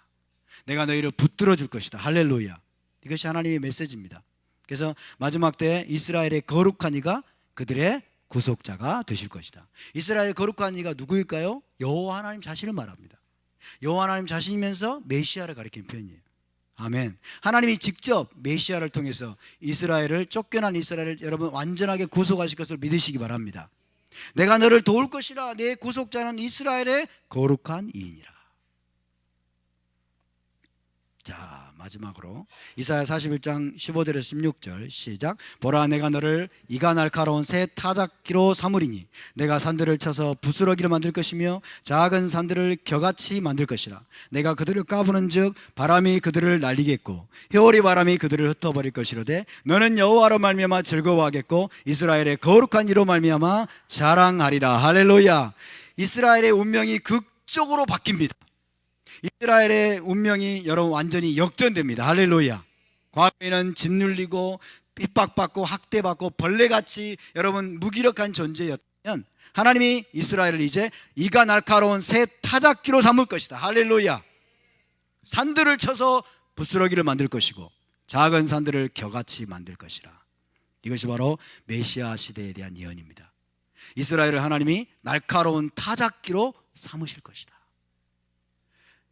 여러분, 산들과 언덕들이 나오는데요, 산들을 쳐서 부스러기를 만들고 작은 산들을 겨같이 만든다고 하는데, 이 산들과 언덕들은 이스라엘의 대적, 이스라엘의 장애물, 이스라엘을 가로막는 문제들을 상징하는 표현입니다. 산들이 막 가로막잖아요, 그죠? 산들과 언덕들은 이스라엘의 대적과 장애물들을 상징하는 표현이에요. 그래서 메시아 시대에 메시아가 오시게 되면 이스라엘 대적들이 패배할 것이고 이스라엘의 성공을 가로막는 장애물이 다 제거될 것을 말씀하고 있습니다. 이사야 40장 4절을 보십시다. 시작. 골짜기마다 도두어지며 산마다 언덕마다 낮아지며 고르지 아니한 곳이 평탄하게 되며 험한 곳이 평지가 될 것이요. 우리가 이것을 영적으로 막 적용해 가지고 내 마음속에 골짜기 산 뭐 그것도 틀렸다고 말할 수는 없지만 이 말씀은 1차적으로 골짜기 산과 언덕과 고르지 아니한 곳 이런 것들은 뭐예요? 이스라엘의 대적들입니다. 이스라엘의 장애물들입니다. 이스라엘을 가로막는 문제들을 지금 말하고 있는 거예요. 그것들을 하나님이 다 제거할 것을 말씀합니다. 할렐루야. 이스라엘의 구속을 가로막고 이스라엘의 회복을 가로막는 산들과 언덕들과 모든 장애물들을 그리고 모든 대적들을 하나님이 이스라엘을 새 타작기로 만들어 가지고 그들을 멸할 것이라고 선포하고 있는 것입니다. 그래서 여러분, 최종적인 심판은 종종 추수와 타작에 비유됩니다. 추수와 타작은 최종 심판을 상징하는 표현이에요. 그래서 추수하는 건 뭐예요? 알곡을 거두어들이는 거죠. 알곡을 거두어들이는 것이고, 그 다음에 타작은 뭐예요? 쭉정이를 갈라내는 거죠. 알곡과 쭉정이를 갈라내기 위해서 타작을 합니다. 알곡은 거두어들이고 그 다음에 쭉정이는 키로 날려버리고, 그렇죠? 그래서 추수와 타작에 비유되는 것이 바로 마지막 심판입니다. 그래서 성경에 보면 타작마당이 나와요. 타작마당은 심판의 장소를 의미합니다. 타작마당. 타작마당에서 어떤 일이 벌어집니까? 쭉정이가 날아가 버리죠. 그죠? 쭉정이가 날아가 버리고 알곡만 거둬들이게 되죠. 그래서 성경에 나오는 타작마당은 심판의 장소를 의미하죠. 이때 하나님은 이스라엘을 타작기로 사용할 것이다. 타작기로 사용할 것이다. 그래서 여러분, 이스라엘을 사용해서 알곡은 거둬들이는 거예요. 알곡은. 그리고 이스라엘을 사용해서 하나님이 쭉정이는 겨들은 날려버리는 거예요. 자, 알곡은 누구일까요? 알곡은 진짜 이스라엘을 말합니다. 진짜 이스라엘의 접붙임 받을 자라면. 그러면 쭉정이와 겨와 이런 지푸라기 이런 것들은 뭘까요? 이것은 열방입니다. 이스라엘 대적하는 열방의 나라들, 이스라엘 공격하고 여러분 대적하고 비방했던 모든 자들이 바로 쭉정이, 모든 지푸라기와 같은 존재들이. 자, 마태복음 3장 11절 12절로 오늘 마칩니다. 시작. 그는 손에 키를 들고 자기의 타작마당을 정하게 하사 알곡은 모아 곡간에 들이고 쭉정이는 꺼지지 않는 불에 태우시리라. 할렐루야. 그가 누구예요? 메시아입니다. 메시아께서 여러분 이스라엘을 통해서 손에 키를 들고 자기의 타작마당을 정하게 하사 알곡은 모아 곡간에 들이고 쭉정이는 꺼지지 않는 불에 태우시리라. 저와 여러분이 알곡이 될 수 있기를 바랍니다.